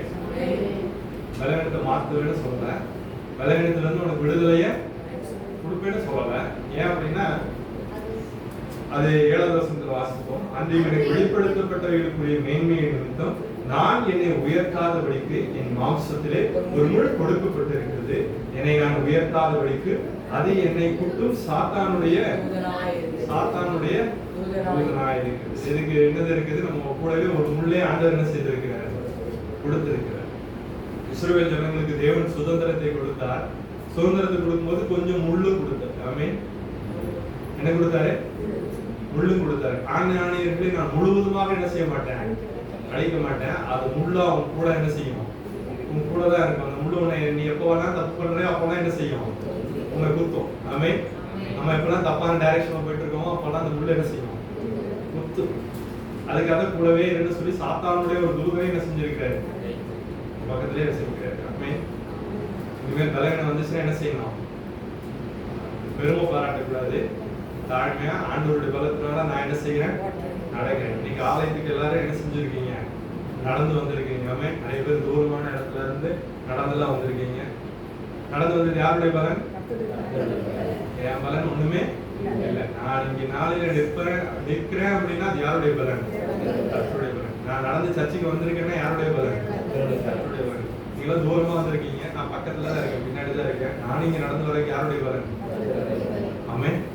நான் நிற்பது நிர்மூலமாகாமல் இருப்பதும் அவருடைய கிருபை. 9வது வசனத்துல என் கிருபை உனக்கு பலவீனத்துல என் பலன் பூரணமாய் வணங்கும் அப்படின்னு சொல்றாரு. உடனே இவர் என்ன சொல்றாரு? அப்ப இவருடைய பெருமை போல இவரோட பெருமை எப்படி இருக்கு? இப்போ மாறி இருந்துச்சு. ஒரு மாற்றம் வருது. அவனுடைய வாழ்க்கையில இருக்கிற பெருமையில ஒரு மாற்றம் இருக்கிறது. இப்போ நான் பெருமைப்படுவேன். எதுக்கு பெருமைப்படுவேன் அப்படிங்கிறாருன்னா, நான் பலவீனமா இருக்கிறதுக்காக என்ன செய்வேன்? பெருமைப்படுவேன். எத்தனை பேர் பலவீனமா இருக்கிறதுக்காக பெருமைப்படுறீங்க? எத்தனை பேர் நடக்க முடியலங்கிறதுக்காக பெருமைப்படுறீங்க? அவள் பெருமைப்படுறாரு, நீங்களும் என்ன பெருமைப்படுங்க. ஆமென். எதுக்கு பெருமைப்படணும்? என் முழு பலம் எல்லாம் என் பலத்துல என்ன செய்யக்கூடாது? அதுக்கு பெருமைப்படக்கூடாது. நான் பலவீனமா இருக்கிறேன்னு சொல்லி என்ன செய்யணும்? பெருமைப்படணும். பலவீனமா இருக்கிறது பெருமையான விஷயம். ஏன் அப்படின்னா, பெருமைப்படுறதுக்கு ஒரு காரியம் பின்னாடி என்ன இருக்கு அப்படின்னா, அந்தபடியே நான் பலவீனமா இருக்கும்போது பலவானா இருக்கிறேன். ஏன் என்று சொன்னால், பலவீனமான என்னுடைய சரீரத்துல கிறிஸ்துவனுடைய பலன் பூரணமாக இருக்கிறது. ஆமென். பலவீனமான உங்களுடைய சரீரத்துல யாருடைய பலன் இருக்கிறது? கர்த்தருடைய பலன். ஹல்லேலூயா. கரங்களை உயர்த்தி சொல்லுவோம். ஹல்லேலூயா. நான் பலவீனமான என்னுடைய சரீரத்துல கர்த்தருடைய பலன் பூரணமாய். பலவீனமா இருக்கும்போது கர்த்தர் எனக்கு பலனா இருக்கிறார். அப்ப இப்ப என்ன செய்யலாம்? நம்ம பெருமையா சொல்லலாம். இப்ப என்ன செய்யலாம்? பெருமையா சொல்லலாம். கர்த்தருடைய பலன். ஆமென். கர்த்தருடைய பலனை குறித்து பெருமைப்படுங்க. உங்களுடைய பலனை குறித்து என்ன செய்ய வேண்டாம்? பெருமைப்பட வேண்டாம். கர்த்தருடைய பலனை குறித்து பெருமைப்படுங்க. பலவீனமா இருக்கும்போது நாம் செய்ய வேண்டிய ஒரே ஒரு காரியம் என்னது? கர்த்தருடைய பலனுக்காக பெருமைப்பட்டு ஆண்டவருக்கு நன்றி சொல்லக்கூடிய ஒரு காரியம். இன்னும் அநேக காரியங்கள் உண்டு. வியாதிய பலவீனமா வருது அப்படின்னா நம்முடைய வாழ்க்கையில அநேக அவிசுவாசமான வார்த்தைகள், அவிசுவாசமான செயல்கள், அவிசுவாசமான எண்ணங்கள், இதெல்லாம் நம்முடைய வாழ்க்கையில பலவீனத்துக்கு காரணமா இருக்கு, வியாதிக்கு காரணமா இருக்கு. எனக்கு அந்த வியாதியா இருக்குமோ அப்படின்னு நீ நினைச்ச அப்படின்னா என்ன இருக்கும்? உன் விசுவாசத்தின்படியே உனக்கு டாக்டர் அப்படி சொல்லிட்டாங்க, கண்டிப்பா அது டாக்டர் அப்படி சொன்னா வந்து முட்டி போடு, ஏசப்பா என்னமோ பேசுறாங்க, நீங்க பாத்துக்கணும் அப்படின்னு சொல்லி என்ன செய்யணும்? தேவனுடைய சமூகத்துல வந்து என்ன செய்யணும்? ஜெபிக்கணும். நம்ம செய்ய வேண்டிய வேலை என்னது? ஒருவேளை அதுவா இருக்கும், இல்லை இதுவா இருக்கும். இப்பதான் யூடியூப் வந்துருச்சு. அவன் தலை வலிச்சுட்டா, எனக்கு தலை வலிக்குது, என்னவா இருக்கலாம் அப்படின்னு சொன்னா அவன் 1008 சொல்லுவான். இப்போ வந்து சாட் எம்பி வந்துருச்சு, சாட் ஜிபிடி. ஆமா, நீங்க ஏதாச்சும் பேசுனீங்கன்னா அதுவும் என்ன செய்யும்? பேசும். எனக்கு காலையில இருந்துச்சா அங்க நோகுது, இங்க நோகுது, எனக்கு என்னவா இருக்கும் அப்படின்னு சொன்னா அது 1500 வியாதியை சொல்லுவோம். இந்த 1500 வியாதியில உனக்கு ஏதாச்சும் ஒரு வியாதியா இருக்கலாம், போய் நல்ல டாக்டரா பாருன்னு சொல்லுவோம். தேவையா நமக்கு இதெல்லாம்? நானே உன் பரிகாரியாகிய சாட் ஜிபிடி உன் பரிகாரியாகிய கர்த்தர் கிடையாது. உங்களுடைய ஆண்டவராகிய இயேசு கிறிஸ்து தான் நமக்கு எப்படிப்பட்டவரா இருக்காரு? பரிகாரியா இருக்கிறார். நம்ம எப்பேற்பட்ட வியாதியா இருந்தாலும் அந்த வியாதியை காட்டிலும் இயேசு பெரியவரா இருக்கிறார். கூகுள்ல சர்ச் பண்ணாத என்ன வியாதியா இருக்கணும், யூடியூப் கிட்ட கேட்காத, சாட் ஜிபிடி கிட்ட கேட்காத, தேவனுடைய சமூகத்தில் போய் முழங்கால் படிக்கிட்டு ஏதோ பலவீனமா இருக்குது, பலவீனத்தை காட்டுவேன், தேவன் நீர் பெரியவரா இருக்கு என்று சொல்லி தேவனுடைய சமூகத்தை நம்ம என்ன செய்யணும்? ஒப்பு கொடுக்கணும். நீங்க எனக்கு பரிகாரியான கர்த்தர் என்று சொல்லி தேவனுடைய சமூகத்துல ஒப்பு கொடுக்கணும். ஒப்பு கொடுத்த ஆண்டவர் என்ன செய்வாரு? அந்த வியாதி இருந்ததுக்கான அடையாளம் அது இருந்த இடமும் இனி அதை அறியாது. அவ்வளவுதான். அது பாட்டுக்கு என்ன செஞ்சிடும், எந்த வழியா வந்துச்சோ. ஒருவேளை எக்ஸ்ட்ரா வழியில கூட வருவாமே, ஒரு வழியா வந்தவன் என்ன செய்வான், வந்தது ஒரு வழியில தான் வந்தான். ஆனா திரும்பி போகும்போது எந்த வழியா வளர்ந்து தெரியல, இருக்கிற எல்லா வழியும் என்ன செய்யலாம், நம்ம எங்கேயாச்சும் ஒரு பக்கம் வழி இருந்தா ஓடிடலாம், இவங்க கிட்ட நம்ம வேலையே ஆகாது அப்படின்னு சொல்லி. அப்ப நம்முடைய வாழ்க்கையில நம்ம செய்ய வேண்டியது அவிசுவாசமான வார்த்தைகள் என்ன செய்யணும், விட்டுற. நம்ம அவிசுவாசமான வார்த்தை நம்முடைய வாயில இருந்து வரவே கூடாது. எனக்கு அது இது அது அப்படி இப்படி உங்களுக்கு பலகீனமா இருக்கா சொல்லவே சொல்லாது. தேவனுடைய சமூகத்துல சொல்லிட்டு உங்களுடைய வேலைகளை செய்யுங்க. ஆண்டவரே உங்களுடைய பலத்தினாலதான் நீங்க செய்ய போறேன், உங்களுடைய பலத்தினால என்ன செய்யுங்க. காலையில எந்திரிச்சு ஆண்டவருடைய பலத்தை வாங்கி கிருபையை வாங்கி ஃபுல்லா சாயங்காலம் வரைக்கும் இந்த கிருபை வச்சு தான் ஓட்டணும். தயவு செஞ்சு தேவையான அளவுக்கு ஃபுல் கிருபை என்ன செஞ்சுருங்க, லோட் பண்ணிடுங்க அப்படின்னு சொல்லி காலையிலேயே கிருபை வாங்கிட்டு என்ன செய்யணும், இந்த நாளை ஆரம்பிங்க. இந்த நாள் முழுவதும் தேவனுடைய கிருபை என்ன செய்யணும், நடத்தும். தேவனுடைய பலன் உங்களை என்ன செய்யணும், நடக்கும். அவருடைய கிருபையினால் அவருடைய பலத்தினால ஒவ்வொரு நாளும் என்ன செய்யணும், நடக்கும். அடுத்த நாள் நடக்கிறதுக்கு என்ன பலன், என்ன வேணும், நேற்று வாங்கின கிருபை வச்சு இன்னைக்கு என்ன செய்ய முடியாது. காலைதோறும் அவருடைய கிருபை எப்படி இருக்குதான், நல்லா தெளிவா இருக்கு. காலைதோறும் அவருடைய கிருபை புதிதா இருக்கு. பழைய கிருபை இன்னைக்கு என்ன செய்யாது, வேலை செய்யாது. அப்ப காலையில எந்திரிச்சு என்ன செய்யணும், ஜெபம் பண்ணி அப்பா புதிய கிருபை எனக்கு அங்க இந்த நாளுக்கான என்னுடைய கிருபை எனக்கு அங்க, உங்களுடைய கிருபை இல்லாம என்னால ஒண்ணும் செய்ய முடியாது அப்படின்னு தினமும் தேவனுடைய சமூகத்துல காத்திருந்து ஜெபித்து அந்த கிருபையினால அந்த நாளை என்ன செய்யுங்க, ஒரு வேலைகளை செய்யுங்க. கர்த்தர் உங்களுக்கு பலப்படுத்துவார். நாமே அவிசுவாசமான வார்த்தை என்ன செய்யக்கூடாது, அங்க வலிக்கு நீங்க வலிக்கு நீங்க என்ன செய்யக்கூடாது, மனசுங்க கிட்ட போய் என்ன செய்யக்கூடாது, வீட்டுல யாருக்கிட்ட என்ன செய்யக்கூடாது, சொல்லக்கூடாது. யார்கிட்ட சொல்லணும், வலிக்குதுன்னு சொல்லாதீங்க. அது வலிக்குன்னு எனக்கும் தெரியும். அந்த வலிக்கு வர்றதுக்கு முன்னாடியே ஆண்டவர்கிட்ட என்ன செஞ்சிருங்க, கிருபையை கேட்டு. பலவீனத்துல என் பலன் பூரணமா விளங்கும் ஆண்டவர் சொல்லியிருக்கிறார். அந்த பூர்ணமான ஒரு பலன் நமக்கு வேண்டும். அநேக நம்முடைய செயல்கள் எப்படி இருக்கிறது, அவிசுவாசமான செயல்களா இருக்கிறது. நான் முதல் முறை அமெரிக்காவுக்கு போயிருந்தேன். 2.5 மாசம் என்ன செய்யணும், அமெரிக்காவில் இருக்கணும். கர்த்தர் ஆண்டவர் என்ன செய்தாரு, அருமையா கூட்டிட்டு போனாரு. 2.5 மாசம் எந்த பிரச்சனையும் இல்லாம ஒரு புதிய இடம், புதிய சூழ்நிலைகள், அங்க குளிர் வெயில் மழை வித்தியாசமா என்ன செய்தாரு இருக்குது. ஆனாலும் கர்த்தர் 2.5 மாசம் என்ன செய்தாரு, ஆச்சரியமாய் அதிசயமாய் நடத்தி வந்தார். அதற்கு அடுத்த வருஷமும் ஆண்டவர் மறுபடியும் போறதுக்கு உதவி செய்தார். மறுபடியும் இப்போ 2 மாசம் போகலாம் அப்படின்னு ஆண்டவர் உதவி செய்தார். இப்போ 2 மாசம் போறதுக்கான பிளான்லாம் பண்ணி ரெடி பண்ணிட்டு இருக்கும்போது இப்போ மூளை கொஞ்சம் பயங்கரமா வேலை செஞ்சு திடீர்னு நாங்கள் போய் 2 மாசத்துல உடம்பு சரியில்லாம போச்சுன்னா என்ன பண்றது சொல்லுங்க. சரிங்க, என்ன வந்தா காய்ச்சல் வரும், இல்லைன்னா சளி பிடிக்கும். சரி, இதுல 2 நாளைக்கு மாத்திரை, அதுல 2 நாளைக்கு மாத்திரை மெடிக்கல் ஷாப்ல போய் வாங்கிப்போம் அப்படின்னு சொல்லிட்டு என்ன செய்ய வாங்கியாச்சு.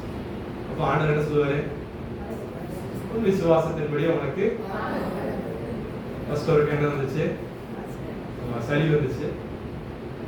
சரி, நம்ம தான் மாத்திரை வச்சிருக்கோமே அப்படின்னு என்ன செய்யுது, ஆமா மாத்திரையை போட்டது. நம்ம ஊர்ல சளி வந்தா 2 நாள் போயிருமா, பாடு படுத்திட்டு தான் போகும். 2 நாள் மாத்திரை மாத்திரை. சரி, ஒரு வழியா சளி மாத்திரையா காலி பண்ணியாச்சு. அடுத்து என்ன மாத்திரை இருக்கு, அங்கேயும் காய்ச்சல் தெரியும். காய்ச்சல்னாலும் காய்ச்சல் சாதாரணமான காய்ச்சல் கிடையாது, எந்திரிக்கவே முடியல. உதவி செய்ய எனக்கு கூப்பிட, காலையில கூப்பிட்டு போறதுக்கு வருவாரு. அவரு ஃபோன் பண்ணி பாக்குறாரு. காலையில 9 மணி 8:30 மணிக்கு எனக்கு கூப்பிட வருவாரு. வந்துட்டு பாக்குறாரு, ஃபோன் பண்ணி பாக்குறாரு, ஒரு சத்தமும் இல்ல. அவரு பாவம் பதறி போயிட்டாரு. என்னால ஆச்சு எனக்கு ஃபோன் பண்ணா அட்டன் பண்ண மாட்டேங்கிறாரு. உள்ள ஹோட்டலுக்கு உள்ள வந்துட்டு அங்க இருந்து கால் பண்றாரு. நான் ரொம்ப மோசமான இருக்கிறேன், அதனாலே சரியாயிட்டு அப்புறம் சொல்றேன் அப்படின்னு சொல்லிட்டு போல. இப்போ 2 நாள் என்னாச்சு, மாத்திரையை சாப்பிட்டு வளர்ந்து. இப்போ நம்மளுடைய அவிசுவாசமான செயல்கள் எப்படி இருக்கிறது, நம்மளுடைய பலவீனத்திற்கோ வியாதிகளுக்கோ காரணமா இருக்கிறது. தேவன் நமக்கு சுகத்தை கொடுக்க, பலத்தை கொடுக்க, ஆரோக்கியத்தை கொடுக்க வல்லமை உள்ளவர் என்று நாம் விசுவாசித்தோம் என்று சொன்னால் தேவன் நம்மை சுகமாய் வளர்த்துவார். ஹல்லேலூயா, ஹல்லேலூயா.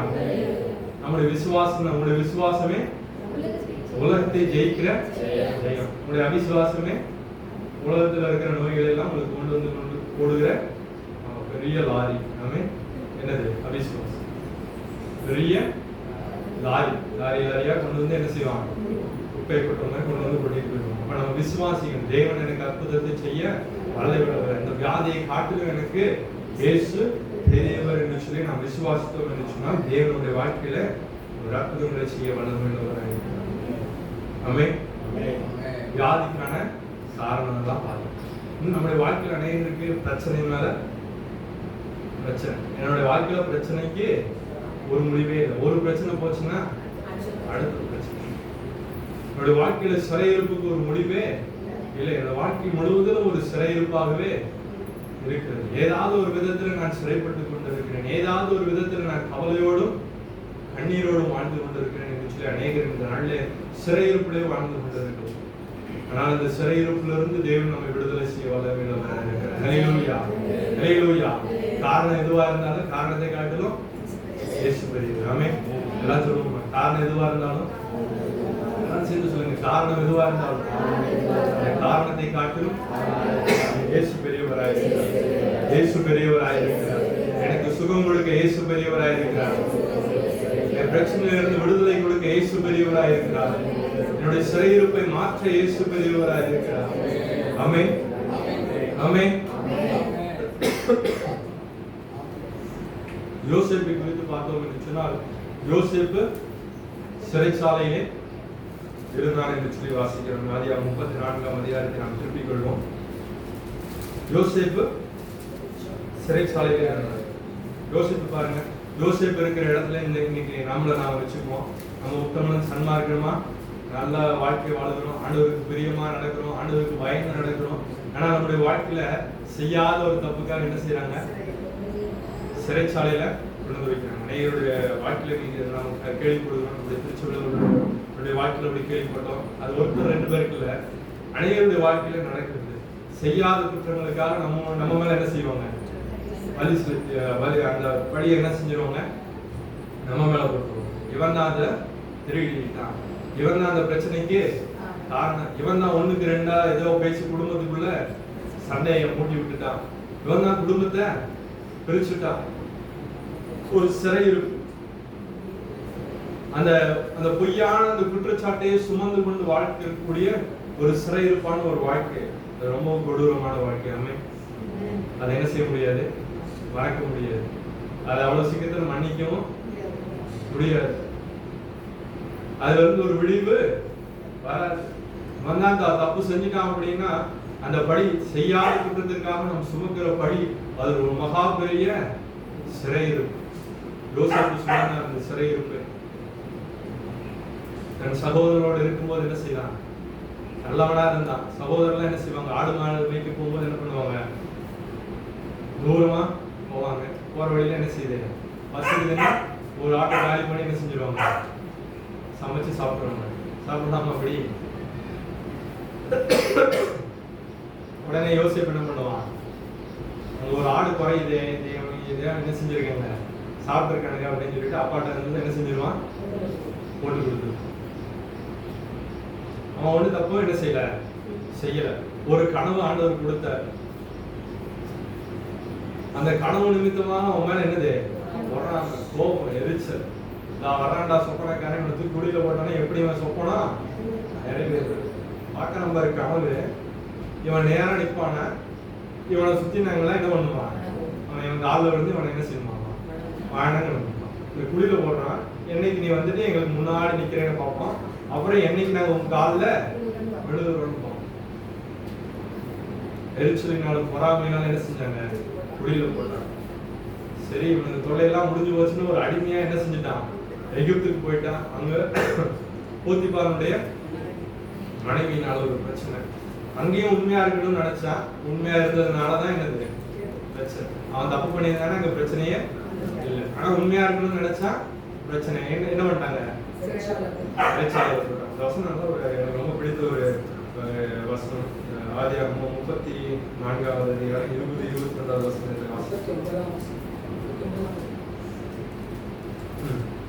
கர்த்தரோ யோசேப்போடு இருந்து அவன் மேல் கிருபை வைத்து சிறைச்சாலை தலைவனுடைய தயவு அவனுக்கு கிடைக்கும்படி செய்தார். சிறைச்சாலை தலைவன் சிறைச்சாலையில் வைக்கப்பட்ட அது முன்னத்து வசனம் கடைசி பகுதி வாசிங்க. முன்னத்து வசனத்தோட கடைசி. கர்த்தரோ யோசேப்போடு இருந்து அவன் மேல் கிருபை வைத்து சிறைச்சாலை தலைவருடைய தயவு அவனுக்கு கிடைக்கும்படி செய்தார். முன்னாடி இருக்கிற வசனத்துல கடைசி பகுதி வாசிச்சீங்க அப்படின்னா, யோசேப்பு சிறைச்சாலையில இருந்தான், கர்த்தர் யோசேப்போடு கூட இருந்தார். ஆமென். யோசேப்பு எங்க இருந்தான்? சிறைச்சாலையில இருந்தான். ஆனா கர்த்தர் எங்க இருந்தாரு? அப்ப கர்த்தர் எங்க இருக்கிறாரு?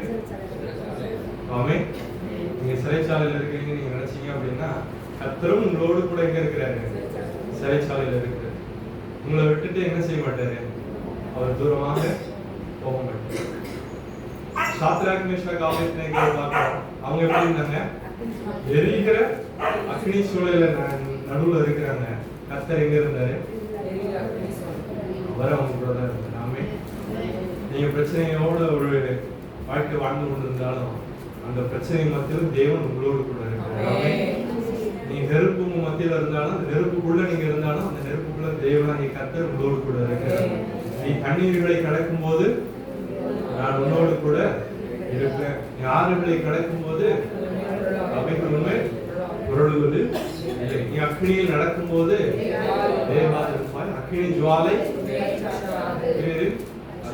தண்ணீரை நடந்தாலும் சரி, நீ அக்னிக்குள்ள நடந்தாலும் சரி, நீ ஆத்துக்குள்ள நடந்தாலும், கடல்ல நடந்தாலும், கடல் மேல நடந்தாலும், நீ எங்க நடந்தாலும் நான் உன் கூட தான் இருப்பேன். ஆமென். அந்த விசுவாச நமக்குள்ள என்ன செய்யணும்? நம்ம பிரச்சனை வரும்போது நீங்க என்ன செய்யக்கூடாது? அழுகக்கூடாது. விசுவாசிக்கணும், கர்த்தரை கூட. இந்த பிரச்சனைக்கு காரணம் என்ன? யோசேப்புடைய வாழ்க்கை எடுத்துக்கணும். அவனோட பிரச்சனைக்கு காரணம் என்ன? ஒரு கல்ல 2 மாங்காய் அடிக்கிறத கேள்விப்பட்டிருக்கீங்க. கேள்விப்பட்டிருக்கீங்க? ஒரு கல்லுல ஆண்டவர் அப்படி இல்லை, ஒரு கல்ல பல மாங்காய் அடிக்கிறது, 2 மாங்காய் அடிக்க மாட்டாங்க. அப்போ ஒரு விஷயம் நடக்குது அப்படின்னா பல காரணம் இருக்கு. இங்க யோசேப்பு சிறைச்சாலையில இருக்கிறான் அப்படின்னா ஆண்டவருடைய பிளான் என்ன அப்படின்னா அவனை சிங்காசனத்துல உட்கார வைக்கணும். எப்படி அங்க கானான் தேசத்துல இருக்கிறவன எகிப்து தேசத்தோட சிங்காசனத்துல உட்கார வைக்க முடியும்? ஸ்டெப் பை ஸ்டெப் கூட்டிட்டு வந்தாரு. என்ன பண்ணாரு? ஃபர்ஸ்ட் குடியில கொடுத்தாரு, அப்புறம் இஸ்மவேல் கிட்ட கொடுத்தாரு. அந்த வழியா அப்படியே எங்க கூட்டிட்டு வந்தாரு? போத்திபாருக்கு. டைரக்டா பார்வோன் கூட்டிட்டு வரல. எங்க வந்தாரு? போத்திபார். அந்த போத்திபார் யாரு தெரியுங்களா? பார்வோனுக்கு வேண்டப்பட்டது. பார்வோனுடைய அமைச்சரவையில் இருக்கிற ஒரு தலைமையான ஒரு ஆளு, பிரதானி. அவன் வீட்டுல ஒரு பிரச்சனையை உருவாக்கி வீட்டுல ராஜ வாழ்க்கை. அவனுக்கு அடிமையா போனாலும் அவனோட வாழ்க்கை எப்படிப்பட்ட வாழ்க்கை? அவன் சொன்னாதான் அவங்க வீட்டுல எல்லாம். அந்த போத்திபாருடைய வீட்டுல அவன் சாப்பிடுற சாப்பாட்டை தவிர மீதி எல்லாம் இவன் கண்ட்ரோல்ல இருக்கு. சாப்பாடு மட்டும்தான் யார் கண்ட்ரோல்ல இருக்கு? போத்திபாரோட கண்ட்ரோல்ல இருக்கு. மீதி எல்லாமே யாருடைய கண்ட்ரோல்ல இருக்கு? ஆமா. ஏதாச்சும் அவனுக்கு வேணும்னாலும் யாருக்கு கேட்கணும்? ஆமா. எனக்கு கொஞ்சம் ஏதாச்சும் நீ போகணும், எங்கேயாச்சும் வண்டியெல்லாம் கொஞ்சம் என்ன செஞ்சிரு, ரெடி பண்ணி வச்சிரு அப்படிங்கறது யார்கிட்ட சொல்லணும்? இவங்ககிட்ட தான் சொல்லணும். அங்க இன்னைக்கு வயல்லாம் இருக்குது, வயல்ல ஏதாச்சும் வளைஞ்சிருச்சா எப்ப அறுவடை அப்படிங்கறதுல யார்கிட்ட கேட்கணும்? ஃபுல் கண்ட்ரோல் யார்கிட்ட இருக்கு? யோசேப் கிட்ட இருக்கு. அவனோட வாழ்க்கை நல்ல ஒரு வாழ்க்கையா போயிட்டு இருக்கு. ஆனா அந்த வாழ்க்கையில இருந்து ஒருத்தனுக்கு கொண்டு போய் ஆண்டவர் என்ன பண்ணாரு? சிறைச்சாலையில போட்டாரு. அப்ப அப்படிப்பட்ட ஒரு நிலைமையில நம்ம எப்படி இருப்போம்? தேவனை தூஷித்து ஜீவனை விடணும் நம்ம சொல்றதுக்கு ஒரு ஆள் வேண்டியது, நம்மளே சொல்லிடுவோம். தேவனை தூஷித்து, ஆனா அவன் அப்படி என்ன செய்யல, சொல்லல. இருந்தாலும் அவனுக்கு இந்த ஜெயில இருந்து எப்படியாச்சும் நம்ம என்ன செஞ்சிருவோம், வெளியே போயிடணும்னு சொல்லிட்டு அவங்க கிட்ட எல்லாம் சொல்றான். ஏன் நீ பானபாத்திரக்காரங்கிட்ட நீ மறுபடியும் ராஜாவோட அரண்மனைக்கு தான் போற, உள்ள ஒரு நல்லவன் இருக்கான், எந்த தப்புமே பண்ணாம உள்ள ஜெயில இருக்கான், ஏதாச்சும் கொஞ்சம் சிபாரிசு பண்ணி என்ன பண்ணு, வெளியே கொண்டு வந்துட்டு நான் ஏதோ பொழைச்சு போய்க்கிறேன் அப்படின்னு அவன் சிபாரிசு பண்ணி வெளியே விட்டுருந்தா மறுபடியும் எங்க நேரம் போய் கூலி வேலைக்கு சுத்திட்டு இருக்கான். ஆனா ஆண்டவர் நியமித்த காலம் வரைக்கும் அவன் எங்க இருந்தான்? சிறைச்சாலையில் இருந்தான். நாள் வந்துட்டு தேவன் அவன் என்ன செய்தார்? எகிப்து தேசம் முழுவதற்கும் அதிகாரியாக மாற்றினார். அவன் எகிப்து தேசம் முழுவதற்கும் அதிகாரியாக மாற்றினார். ஒரு அதிகாரம் கொடுக்கும்போது ஒரு பவர் கொடுத்தாரு. என்ன பவர்? நீ சொல்லாம ஒருத்தர் கையை காலை கூட என்ன செய்யக்கூடாது. எவ்வளவு ஒரு பவர். ஆமென். இப்போ ஒரு பவரான ஆளை விட்டாரு. இப்பதான் வந்துட்டு நம்ம கண்ணுக்கு யார் வருவாங்க? இந்த பவர் கிடைச்சோன்னா நம்ம கண்ணுக்கு யார் வருவாங்க? இப்போ சொல்லும் போதும் கவனிக்கிறீங்களா? இப்ப நமக்கு ஒரு பவர் வந்துருச்சு, ஜெயில இருந்து விடுதலை ஆகிட்டோம், ஒரு ஃபுல் பவர் கிடைச்சிருச்சு. நம்ம சொல்லாம எவனும் கை கால கூட என்ன செய்யக்கூடாது, ஆட்டக்கூடாது. இப்ப நம்ம மைண்டுக்கு ஒருத்தர் வருவான், யாரு? உங்க வாழ்க்கையில அடி வாங்கி அவமானப்பட்டு பண்ணாத குற்றத்துக்காக ஒரு ஜெயில உட்கார்ந்து இருந்தோம். அப்ப இப்ப யாரு நம்ம கண்ணுக்கு வருவாங்க அப்படின்னா போத்திபார் வருவாங்க. ஏய், என்ன ஆட்டம் போட்ட, நீ ராஜாவோட அரண்மனை இருக்கிறன்னு நீ பயங்கரமான ஆட்டம் போட்ட. இப்போ உனக்கே நான் தான் யாரு? நீ எனக்கு கீழே வேலை பார்க்குற வேலைக்காரன். இப்ப நான் யாரு? உன்னை விட பெரியவன். இப்ப நான் என்ன செய்வேன்? உன்னையும் காலி பண்ணுவேன், உன் மனைவி என்ன செய்வேன்? காலி பண்ணுவேன், உன் குடும்பத்தையும் என்ன செஞ்சிருவேன்? ஆமா, நம்மளா இருந்தா என்ன செய்வோம்? இப்ப என் பவர் என்னன்னு உனக்கு நான் காமிக்கிறேன் அப்படின்னு சொல்லுவோம். ஆண்டவர் இதெல்லாம் பார்த்தாரு, இவன் பவரை காமிப்பானா காமிக்க மாட்டானா அப்படின்னு சொல்லிட்டு. இவன் பவரை காமிச்சிருந்தாருன்னா ஆண்டவர் என்ன பண்ணியிருப்பாரு? அவன் பவரை பீஸை பிடிங்கி உட்கார வச்சிருப்பாரு. ஏன் அப்படின்னா அந்த பவரை காமிச்சான் அப்படின்னா ஆண்டவருடைய சித்தம் நிறைவேறாது. இதே பவர் அவன் இன்னும் கொஞ்சம் பேர்கிட்ட காமிக்க வேண்டியது இருக்கும். யாரு? வேற யார்கிட்ட எல்லாம் இவன் காமிக்கணும்? அவன் சகோதரன் குழியில போட்டாங்க பார்த்தீங்களா, அடுத்து யாருக்கு ஞாபகம் வருவாங்க? சகோதரர். ஒருவேளை அப்படியெல்லாம் ஞாபகம் வந்து பழிக்கு பழி வாங்குறேன் அப்படின்னு எல்லாத்தையும் குடியில போட்டு எல்லாத்தையும் கொலை பண்ணணும்னு நினைச்சானா ஆண்டவருடைய சித்தம். ஆபிரகாமுக்கு ஆண்டவர் ஒரு வாக்கு பண்ணினா, நான் உனக்கு ஒரு பிள்ளையை தருவேன், அவனுக்கு கானான் தேசம் முழுவதையும் நான் உனக்கு என்ன செய்வேன்? சுதந்திரமா தருவேன், உன் சந்ததியா தன்னுடைய சத்துருடைய வாசல்களை சுதந்திரித்துக் கொள்வார்கள். எத்தனையோ வாக்கு திட்டங்களை தேவன் கொடுத்திருக்கிறாரு. இதை யோசேப்புக்கு ஒரு பவரை கொடுத்து இவன் பாட்டுக்கு எல்லாத்தையும் கொலை பண்ணான்னு என்னதுக்காக இருக்கு? ஆமென். ஆண்டவர் எல்லாத்தையும் ஒரு காரணத்தோட தான் செய்வார். ஒரு பிரச்சனை வருது அப்படின்னா ஒவ்வொன்றுக்கும் ஒவ்வொரு காரணம் இருக்கு. நான் சொன்னது படிதான். பல மாங்காய் என்ன செய்வாரு? அவர் பயங்கரமா கணக்கு போடுவார். பிளான் பண்றதுல அவரை மாதிரி யோசனையில் பெரியவர், செயலில அவரை மாதிரி நம்மளால என்ன செய்ய முடியாது? யோசிக்கவே முடியாது. அவரை போல ஒரு செயலை நம்மளால செய்ய முடியாது. ஒரு ஆச்சரியமானவர், அதிசயமானவர். அவரை மாதிரி நம்மளால ஒண்ணுமே செய்ய முடியாது. அப்படிப்பட்ட ஒரு பயங்கரமான ஒரு தேவன் அப்படிப்பட்ட யோசேப்பை சிறைச்சாலையில இருந்து என்ன செய்தாரு? எடுத்துட்டு வந்தார். பவுலுடைய வாழ்க்கையில பார்க்கிறோம். பவுலுடைய வாழ்க்கையில ஆண்டவர் என்ன செய்தாரு? சிறையில போட்டார். 2 கொரிந்தியர் 11ஆம் அதிகாரம் எடுத்துக்கொள்வோம். 23 முதல் 27 வசனங்கள் வாசிக்கிறோம். இப்ப அதுக்கு முன்பாக ஒரு காரியம், பவுலுடைய வாழ்க்கையில ஆண்டவர் என்ன செய்தாரு? சிறைச்சாலையிலிருந்து விடுதலை கொடுத்தார். நமக்கு எல்லாருக்கும் தெரிந்த ஒரு வேத பகுதி. எப்படி விடுதலை கொடுத்தாரு? இவர் உட்கார்ந்து என்ன செய்தாரா? ஆமா, சிறைச்சாலையில அவருடைய கைகளும் கால்களும் கொடுமரத்துல மாட்டி இருக்க இவர் பாட்டுக்கு என்ன பண்றாரு? ஆமா, பாட்டு பாடி ஆராதனை பண்ணிட்டு இருக்காரு. இவர் ஆராதிக்க என்ன நடந்தது? கட்டுகள் எல்லாம் கண்டுச்சு. அப்புறம் சிறைச்சாலையின் கூட்டெல்லாம் என்ன கலண்டது. அடுத்தது சிறைச்சாலையின் அஸ்திபாரம்லாம் எதுக்காக இதெல்லாம் நடந்தது? எதற்காக? ஆண்டவரை ஆராதிக்கிற கர்த்தருடைய ஊழியக்காரர்கள் யாரா இருந்தாலும் அவங்க எல்லாம் சிறைச்சாலையில போட்டாங்கன்னா அப்படியே சிறைச்சாலை அஸ்திபாரம்னா அசைஞ்சிருவாங்க. அப்படி இருக்கிறதா? எல்லாத்துக்கும் ஒரு காரணம். ஆண்டவர் அவர் பாடி துதி செய்ய ஆரம்பிக்கும் போது கர்த்தர் அந்த இடத்துல ஒரு ரட்சிப்பை கட்டளையிடுவார். ஆமென், ஆமென். 2 கொரிந்தியர் 11ஆம் அதிகாரம் 23 முதல் 27 வசனங்களை வாசிப்போம். அவர்கள் கிறிஸ்துவின் ஊழியக்காரரா? கிறிஸ்துவின் நான் அதிகம் புத்தீனமாய் பேசுகிறேன், நான் அதிகமாய் பிரயாசப்பட்டவன், அதிகமாய் அடிபட்டவன், நான் அதிகமாய் பிரயாசப்பட்டவன், அதிகமாய் அடிக்கப்பட்டவன், அதிகமாய் காவல்களில் வைக்கப்பட்டவன், அதிகமாய் காவல்களில் வைக்கப்பட்டவன். எத்தனை தடவை சிறைச்சாலையில அசைஞ்சது? ஒரே ஒரு வாட்டி தான். எல்லாத்தையும் கவுண்ட் பண்றாரு. அவர் எத்தனை தடவை ஜெயிலுக்கு போனாருன்னு அவரால் என்ன செய்ய முடியல, கவுண்டே பண்ண முடியல. பவுல் தன்னுடைய வாழ்க்கையின் பெரும்பகுதியை என்ன செய்தார் அப்படின்னா சிறைச்சாலையில தான் கிடைச்சாரு. அதனாலதான் அநேக நிருபங்களை எழுத வச்சாரு. நீ பாட்டுக்கு நான் பாட்டுக்கு ஒவ்வொரு சிறைச்சாலையிலையும் அஸ்திவாரத்தை அசைச்சு காலை உடைச்சு உன்னை வெளியே அனுப்பிட்டே இருந்தேன் அப்படின்னா யாருப்பா எழுதுறது? இத்தனை நிருபங்களை யார் எழுத போறது? 2000 வருஷத்துக்கு அப்புறமும் கூட வருவாங்க. அவங்களே எப்படி இருப்பாங்க? ஆமா, துணிகரமான பாவங்களை எல்லாம் செய்வாங்க. அவங்க கர்த்தருடைய பந்தியில் அஜாக்கிரதை என்ன செய்வாங்க? பங்கு பெறுவாங்க. அவங்களுக்கு எல்லாம் யாரும் சொல்லிக் கொடுக்கிறது? நம்ம செய்யற அநேக காரியங்கள் எல்லாம் செய்யக்கூடாது அப்படின்னு சொல்லிக் கொடுத்தது யாரை வச்சு ஆண்டவர் சொல்லி இருக்கிறாரு? பவுலை வைத்து தேவன் சொல்லி இருக்கிறார். விக்கிரகங்களுக்கு படைத்த காரியங்களை குறித்து உங்களுக்கு அறிவு உண்டு என்று நினைக்கிறேன் அப்படின்னு ஒரு வசனத்தில் எழுதுவார்.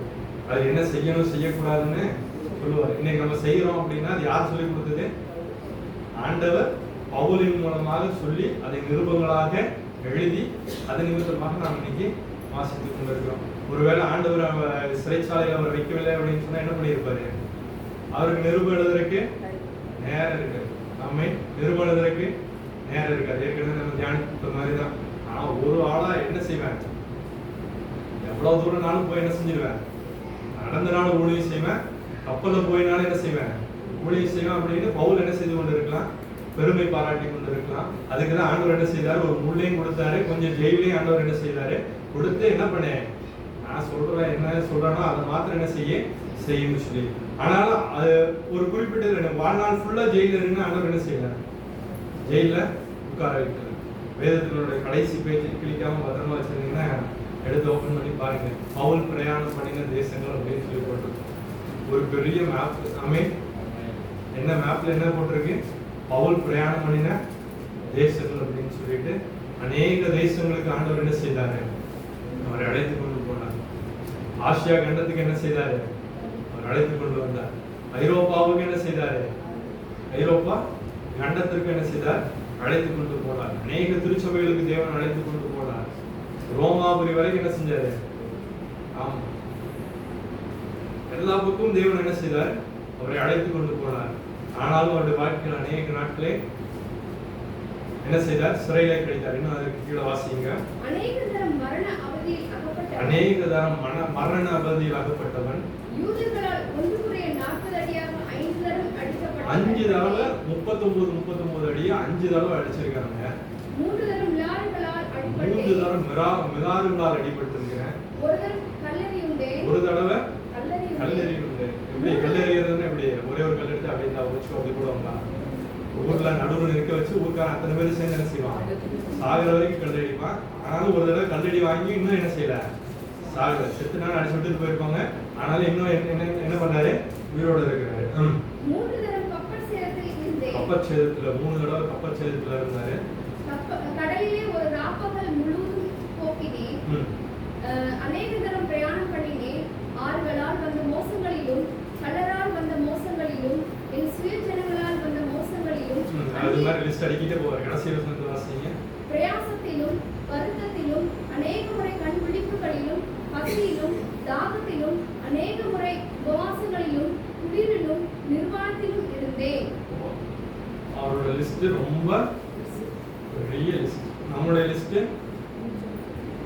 எவ்வளவு இருக்கு? அவங்க லிஸ்டும் பெரிய லிஸ்டா இருக்கலாம். ஏன் இவ்வளவு பெரிய லிஸ்ட் ஆண்டவர் அனுமதிச்சாரு? ஆண்டவர் ஊழியத்தை செய்கிறார் பவுல். ஏன் இவ்வளவு பெரிய பிரச்சனை வரைக்கும்? அவர் என்ன பண்ணாலும் பிரச்சனை, என்ன காரியத்தை ஆரம்பிச்சாலும் பிரச்சனை. கப்பல்ல போறாரு, கப்பல் என்ன ஆயிடுச்சு? உடஞ்சிருச்சு.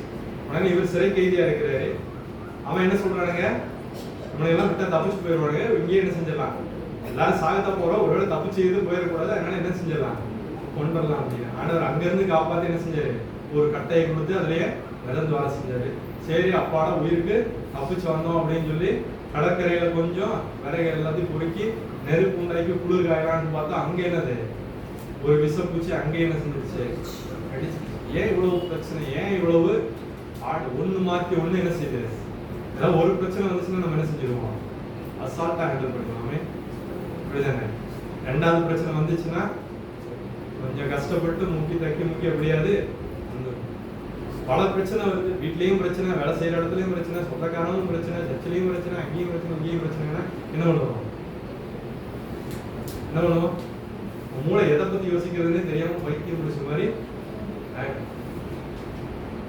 இந்த பவுலுக்கு இவ்வளவு பிரச்சனை அடுக்கிறாரு. ஏன்னு தெரியல காரணம். இதுக்கு முன்னாடி ஜாலியா இருந்தது. ஆண்டவர் ஏத்துக்கிறதுக்கு முன்னாடி அப்படியே குதிரை வண்டியில போவாரு, போகிற வழியில் எவ்வளோ சர்ச்சில் ஜோம் பண்ணிட்டு இருந்தாங்கன்னா அவனை பிடிச்சி இதை பற்றி என்கிட்ட சட்டம் இருக்குது நீ வா அப்படின்னு சொல்லிட்டு கை காலெல்லாம் கட்டி இழுத்துட்டு போய் என்ன பண்ணிடுவார், ஜெயிலில் போட்டுருவாரு. பயங்கரமான வேலை, ஜாலியான வேலை, எல்லாமே அவருக்கு ரொம்ப பிடிச்ச வேலை. அவரே வாலண்டியராக போய் ஜாயின் பண்ணார் இந்த வேலைக்கு. காசுலாம் கூட எனக்கு வேணா, நான் எல்லாத்தையும் பிடிச்சேன்னு பண்ணிடுறேன், ஒரு பேப்பரில் மட்டும் எழுதி கொடுங்க, நான் பாட்டுக்கு போய் எப்படின்னா இயேசுநாதர் கும்பிட்றானோ எல்லாத்தையும் முடிச்சு போய் என்ன பண்ணிடுவேன், ஆமாம் அதை மாட்டேறான்னு சொல்லி என்ன செஞ்சிருவேன், ஜெயிலில் போட்டுருவேன் அப்படின்னு சொல்லிட்டு யாரு பவுலுக்கு அதான் வேலை. ஆண்டவர் ஒரு நாள் வந்தார். வந்தவர் என்ன பண்ணாரு, ஆமாம் கண்ணில் இருந்து யூஸ் பண்ணி விட்டாரு. அப்புறம் கொஞ்ச நாள் என்ன பண்ணு கூடனாக ஒரு 3 நாள் உட்கார வச்சாரு. அப்புறம் கண்ணை திறக்கிறதுக்குன்னு ஒரு ஆள் அனுப்பி விட்டாரு. அவன் வேற பயந்துட்டு இருந்தான், இவனை கொடூரமான மனுஷங்க, இவனுக்கு போய் கண்ணை திறந்தா இவன் என்ன பண்ணுவான், ஏதாவது சட்டம் என்கிட்ட தான் இருக்கு, வாடா அவனுக்கு கையை காலை கட்டி ஜெயிலில் போடுவான்னு சொல்லுவான் அப்படின்ட்டு. ஆண்டவர் சொன்னாரு, நீ தைரியமா போ, என் நாமத்து நிமித்தம் எவ்வளவாய் அடிபட வேண்டும் அப்படிங்கிறத அவனுக்கு நான் சொல்லுவேன் அப்படின்னு அவனுக்கு காமிப்பேன் அப்படின்னு. ஆமே, என் நாமத்து நிமித்தம் எவ்வளவாய் அடிபட வேண்டும் என்பதை அவனுக்கு காண்பிப்பேன். அவனை குறித்து வைத்திருக்கிற தரிசனமே என்னது, அடிதான். அவன் எவ்வளவு நாள் என்ன செய்வேன், நீ எவ்வளவு வேணாலும் அடி, நான் என்ன செய்வேன், ஊழியம் செய்வேன். ஆமே, எங்க போய் அடிச்சாலும் செய்வார். இவர் என்ன பண்ணுவாரு, ஊழியம் செய்வார். கடைசியாக ரோமாபுரியில போய் ஜெயில வச்சுட்டாங்க. அங்கேயும் போய் இவர் என்ன பண்ணாரு, ஊழியம் செஞ்சார். ராஜாக்களுக்கு முன்பாக ராணிக்கெல்லாம் போய் ஆண்டவருடைய வார்த்தையை கொடுக்குறாரு. ஆனாலும் அவன் மேல தப்பு இல்லைன்னு எல்லாத்துக்குமே தெரியும். ஆனாலும் யாரும் என்ன செய்யல, விடுதலை செய்யல. சரி, கடைசி ஒரு ராஜா என்ன பண்றான், அவனை கூப்பிட்டு உட்கார வச்சு பேசுறான், நீ ரொம்ப நல்லவன், நான் நினைச்சு தரேன், விடுதலை பண்ணிடுறேன். அப்படி பேசுனா கொஞ்சம் காசு ஏதாச்சும் கொடுத்தாங்கன்னா பரவாயில்லையே அப்படின்னு பாரு, ராஜாவுக்கு என்னதான் இருக்கு தேவைப்படுது, கொஞ்சம் லஞ்சம் கொடுத்தா நல்லா இருக்குங்க அப்படின்னு சொல்லி. ஆனா இவர் என்ன செய்யல, 10 பைசா கொடுக்கல. ஜெயில தானே போற வைக்கிறேன், நான் என்ன சும்மாவா இருக்க போறேன், நான் உள்ள உட்காந்து என்ன பண்ண போறேன், விருப்பங்களை எழுத போறேன். அப்போ உங்களுடைய வாழ்க்கையில பிரச்சனைகள் போராட்டங்கள் வந்ததுன்னா அது எல்லாத்துக்கும் ஒரு காரணம் இருக்கும். அது எல்லாவற்றிலும் தேவனுடைய நாமத்தை என்ன செய்யுங்க, மகிமைப்படுத்துங்க, ஆண்டவருக்கு நன்றி சொல்லுங்க. அந்த பிரச்சனைகளை காட்டும் தேவன் பெரியவராக இருந்து உங்க பிரச்சனையில இருந்து என்ன செய்வார், விடுதலை. அந்த பிரச்சனையோட வாழ்க்கையா முடியாது, உங்களோட வாழ்க்கை முழுவதும் அந்த பிரச்சனை இருக்க போறது இல்லை. 10 நாள் உபத்திரம் விடுவீங்க, 10 நாள் உங்களை சிறைச்சாலையில விளைச்சு வைப்பாங்க. நாமத்தை நிமித்தம் எல்லாராலும் என்ன செய்வீங்க, வகைக்கப்படுங்க. 10 நாள் தான் உபத்திரம், அதுக்கப்புறம் ஆண்டவர் உங்களை உயர்த்துவார். ஆமே, 10 நாளுக்கு அப்புறம் ஆண்டவர் உங்களை என்ன செய்வாரு, உயர்த்துவார். அதனால ஆண்டவர் பேதுரு, யோவான், யாக்கோபு எல்லாரையும் ஊழியத்தின் பாதை எடுத்து பயன்படுத்தினாரு. ஆனா யாரும் என்ன செய்யல, கூப்பிட்டு வச்சு நாளை போனாங்க, சந்தோஷமா வாங்கிட்டு போனாங்க. கூப்பிட்டு வச்சு ஜெயில போட்டாங்க, அப்பவும் சந்தோஷமா போனாங்க. யாரும் ஊழியம் செய்ய மாட்டேன்னு என்ன செய்யல, ஓடி போகல. என்ன நடந்தாலும். ஆனா இன்னைக்கு நம்ம பார்க்கிறோம், கடந்த நாட்கள்ல நம்ம ஒரு செய்திகளை வாசிச்சிருப்பீங்க. சிறைச்சாலையில் என்ன பண்றாங்க, ஒரு திருச்சபையில் நடந்து இருக்கிறது. கிட்டத்தட்ட 100-200 பேர் உள்ள போய் என்ன பண்றாங்க, கலவரம் பண்றாங்க, அடிச்சு நொறுக்குறாங்க. இந்தியாவில் நடந்து கொண்டு இருக்கிற சாதாரணமான ஒரு காரியம், அசாதாரணமான காரியம் இல்லை. என்னைக்காச்சும் நடந்துச்சுன்னா அசாதாரணம். இது தினமும் இந்தியாவிலே நடக்கக்கூடிய ஒரு சாதாரணமான ஒரு காரியம். ஒரு சில காரியங்கள் நாம் செய்திகளை கேள்விப்படுவதும் அநேக காரியங்கள் நமக்கு தெரிகிறது இல்லை. தினமும் அடிக்கப்படுகிறார்கள். அடிக்கப்படும் ஆடுகளைப் போல எந்நேரம் என்ன செய்யறாங்க, அடிக்கப்பட்டு துன்புறுத்தப்பட்டு கொண்டு இருக்கிறோம். ஆனாலும் நம்ம கடைசி வரைக்கும் தேவனுக்காக என்ன செய்யணும், நிற்கணும். நாளைக்கு அங்க எங்கேயோ இந்தியாவில் ஒரு மூலையில் அடிச்சிட்டு இருக்கிறோம், நாளைக்கு இந்தியாவில் தமிழ்நாட்டில் இங்கே கூட வந்து என்ன செய்யலாம், அடிக்கலாம். அவங்க கையில் ஆட்சியை போகலாம். அவங்களும் இங்கே திருச்சபைகளுக்குள்ள போந்து என்ன செய்யலாம், அராஜகம் பண்ணலாம். நம்முடைய தொண்டாமுத்தூருக்குள்ளேயும் நடந்து கொண்டு இருக்கிறது. ஆமென். தொண்டாமுத்தூர்லயும் நடக்கிறது. நம்முடைய திருச்சபைக்கு வர்றதுக்கு ரொம்ப நேரம் ஆகுது, நாள்ல ரொம்ப நேரமும் ஆகாது. அப்ப அப்படிப்பட்ட ஒரு சூழ்நிலை வந்தாலும் கிறிஸ்துவுக்காக என்ன செய்யணும், பொறுமையோடு சகித்துக் கொண்டிருக்கணும். எத்தனை அடி வாங்கினாலும் ஆண்டவருக்காக என்ன செய்யறேன், அடி வாங்குகிறேன்னு சொல்லி. பேதுருடைய வாழ்க்கையில ஆண்டவர் சிறைச்சாலையில கொண்டு வந்து வச்சாரு. ஏன் அவனை கொண்டு போய் சிறைச்சாலை வச்சாரு? அந்த சிறைச்சாலையில அவர் பேதுரு என்ன செஞ்சாரு, தூங்கி கொண்டு. யாராவது தூங்குவாங்களா? நாளைக்கு வந்து மரண தண்டனை, அவன் கழுத்து அறுக்க போறாங்க. ஒரு எக்ஸாம்பிள் வேற இருக்கு. யோவானுடைய சகோதரனாகிய யாக்கோப ஏரோது என்ன பண்ணா, சிரச்சேதம் பண்ணினா. அது யூதர்களுக்கு பிரியமா இருக்கிறது என்று கண்டு பேதுருவையும் கொண்டு வந்து சிறைச்சாலையில அடைத்தான். அடுத்த நாள் அவனுடைய கழுத்தை என்ன செய்ய போறான், வெட்ட போறான். ஆனா இங்க என்ன செய்யறாங்க அப்படின்னா, பேதுரு நிம்மதியா தூங்கிட்டு இருக்கிறாரு. எந்த தைரியத்துல தூங்குறாருன்னு தெரியல.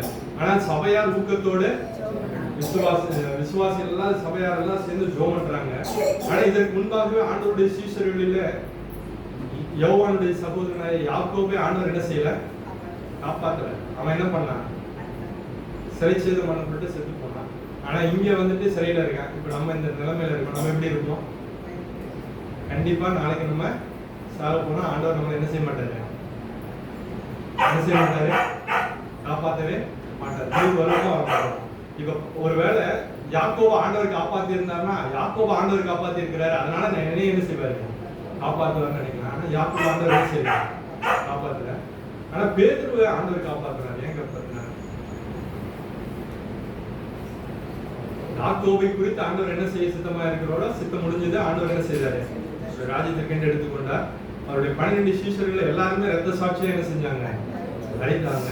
தோமா ஒருத்தர் அவங்க பிரச்சனையெல்லாம் தப்பிச்சு போயிடலாம்னு என்ன பண்ணாரு, இந்தியாவுக்கு வந்தார். இந்தியாவுக்கு வந்தா யூதர்கள் எப்படி நம்ம கொலை பண்றாங்க அப்படின்னு பார்க்கலாம்னு அவர் நினைச்சு வந்திருக்கலாம். ஆனா இந்தியாவுக்கு வந்தாலும் நீ ரத்த சாட்சியா தான் என்ன செய்யணும், மறிக்கணும். இந்தியாவிலேயே நம்முடைய நாட்டிலேயே வந்து என்ன செஞ்சாரு, ரத்த சாட்சியாக மறித்தார். இந்நாள் வரைக்கும் அவருடைய கல்லறை நம்முடைய இந்தியா நாட்டில இருக்கு. ஆனா பேதுருடைய மரணம் எப்படி இருந்தது, ரத்த சாட்சியா இருந்தது. ஆனா அந்த சிறைச்சாலையில் இருக்கும்போது சிறைச்சாலை கதவு எல்லாம் திறந்து ஆண்டவர் என்ன செஞ்சாரு, கூட்டி கொண்டு போனார். அப்ப இதுலயும் ஒரு காரணம் இருக்குது. உனக்கு ஆண்டவர் ஒரு காரணத்தை வைத்திருக்கிறார், ஒரு தரிசனத்தை கொடுத்திருக்கிறார் சொன்னா, அந்த தரிசனம் முடிகிற வரைக்கும் உன்னை யாராலையும் என்ன செய்ய முடியாது, அசைக்கவே முடியும். நாம உனக்கு ஆண்டவர் ஒரு தரிசனத்தை கொடுத்திருந்தா அந்த தரிசனத்தை நிறைவேற்றுகிற வரைக்கும், நான் உனக்கு சொன்னதை செய்து முடிக்கிற வரைக்கும் உன்னை விட்டு விலகுவதும் இல்லை, உன்னை கைவிடுவதும் இல்லை. ஆண்டவர் உங்களுக்கு ஒரு தரிசனத்தை கொடுத்திருக்கிறாரா, ஆண்டவர் உங்களுக்கு ஒரு வாக்குத்தத்தை கொடுத்திருக்கிறாரா, அந்த வாக்குத்தத்தை தேவன் நிறைவேற்றுகிற வரைக்கும் உங்களை ஒரு நாள் கைவிட மாட்டார். ஆமென், ஆமென். உங்களுடைய வாக்குத்தத்தை நிறைவேற்றுகிற வரைக்கும் ஒரு நாள் கூட கைவிடவே மாட்டார். ஆனா அதுக்கு நடுவுல நிறைய பிரச்சனைகள் வரலாம், போராட்டங்கள் வரலாம், பயங்கள் வரலாம். ஐயோ இதுதான் என்னுடைய கடைசி நாள், என்னுடைய வாழ்க்கையின் கடைசி நிமிடங்களுக்குள்ள நான் வந்துவிட்டேன் என்று சொல்லி நீங்கள் பயந்து கலங்கி கொண்டு இருக்கலாம். ஆண்டவருடைய வாக்குத்தத்தங்களை நீங்க நினைச்சு பார்த்தீங்க அப்படின்னா நிம்மதியா தூங்குவீங்க.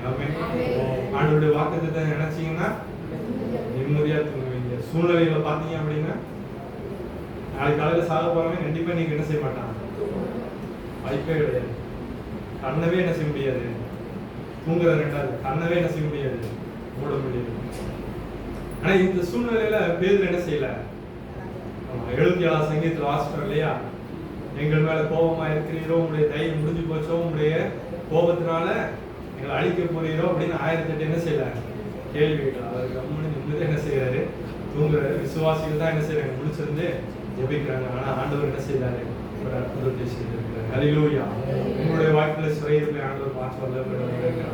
வாழ்க்கையில எவ்வளவு பெரிய சூழ்நிலையா இருந்தாலும் அந்த சூழ்நிலையில் மட்டும் தேவன் உங்களுடைய வாழ்க்கையில் ஒரு அற்புதங்களை செய்ய வல்லவராக இருக்கிறார்.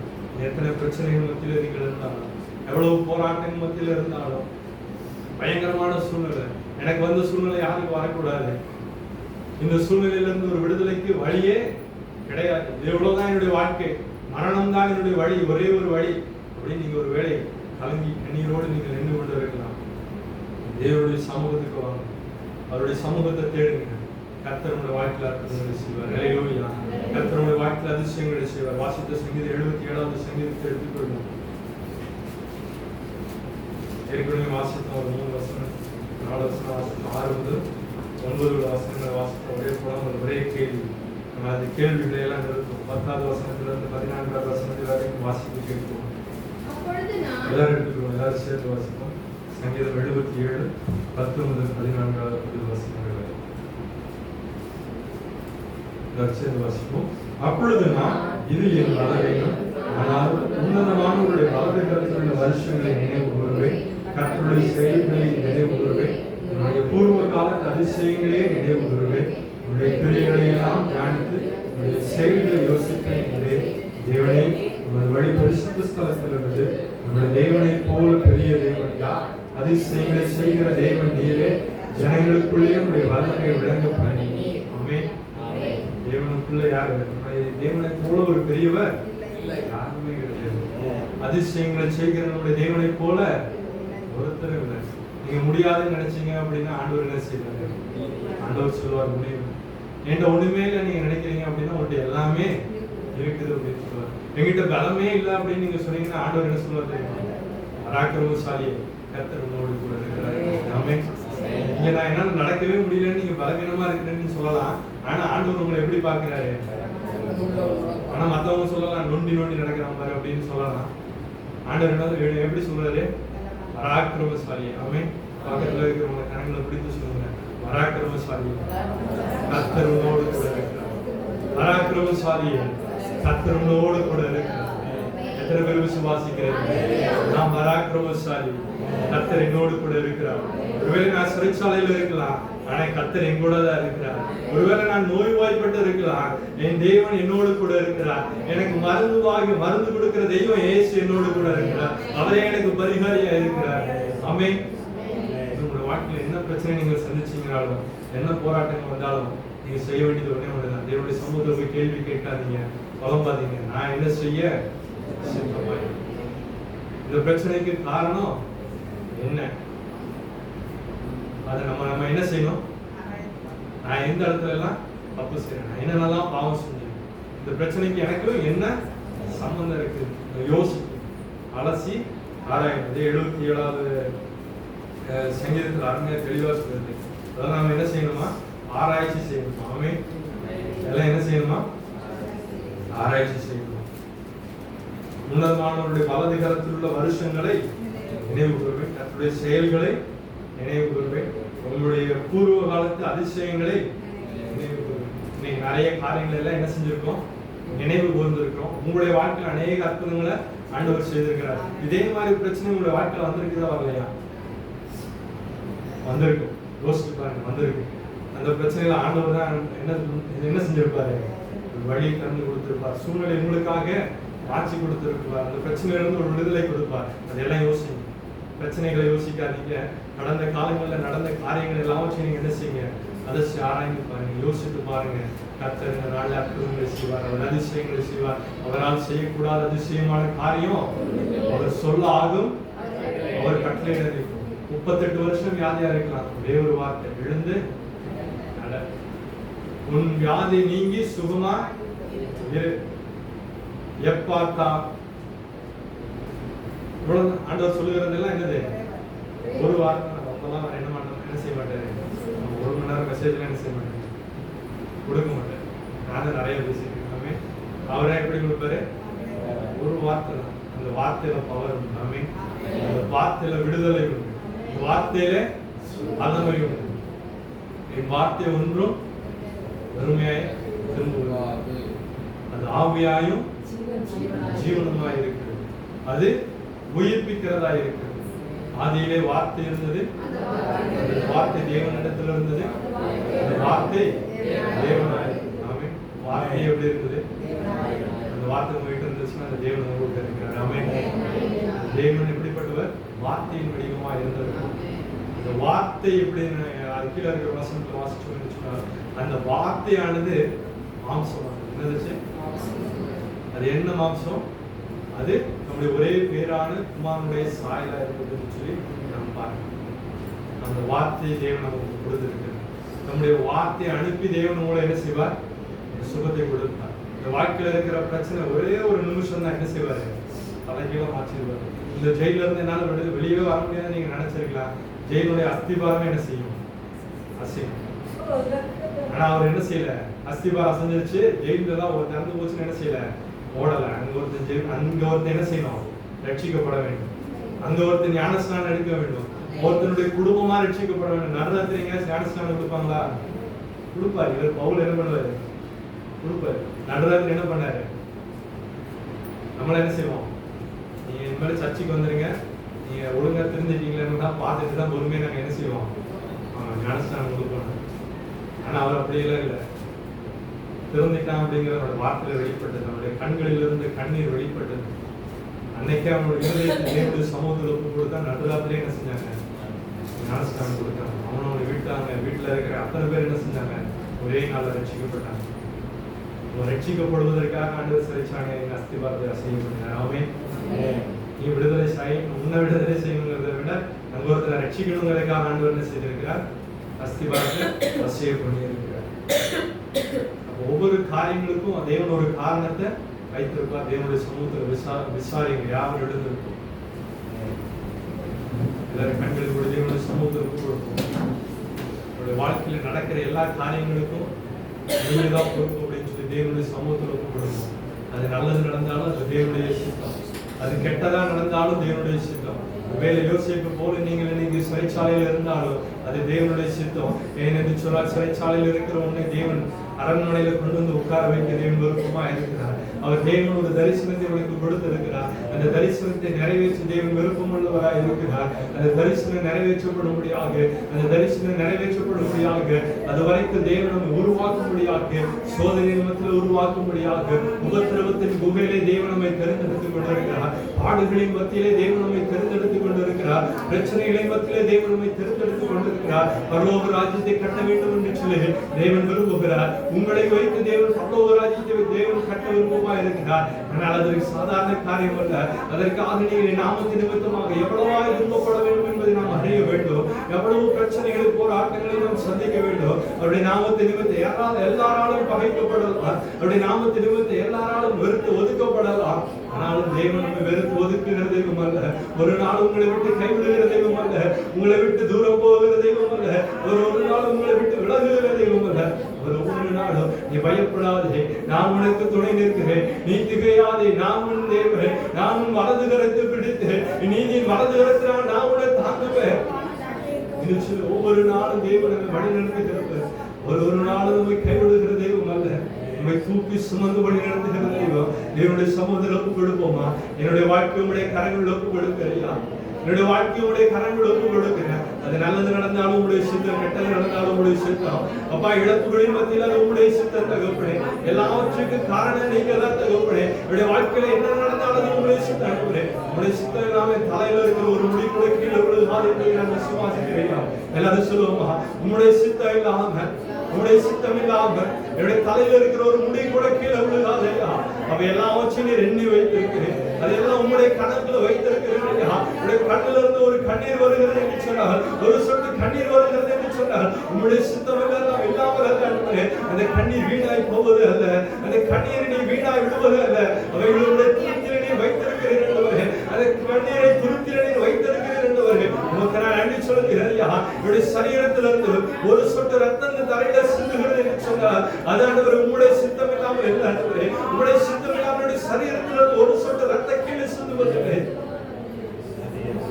உங்களுடைய சித்தத்தினால சித்தப்பட்டு இருக்கிறது. உங்களுடைய சீசருடைய ரத்தம் தரையில சிந்தப்பட்டது.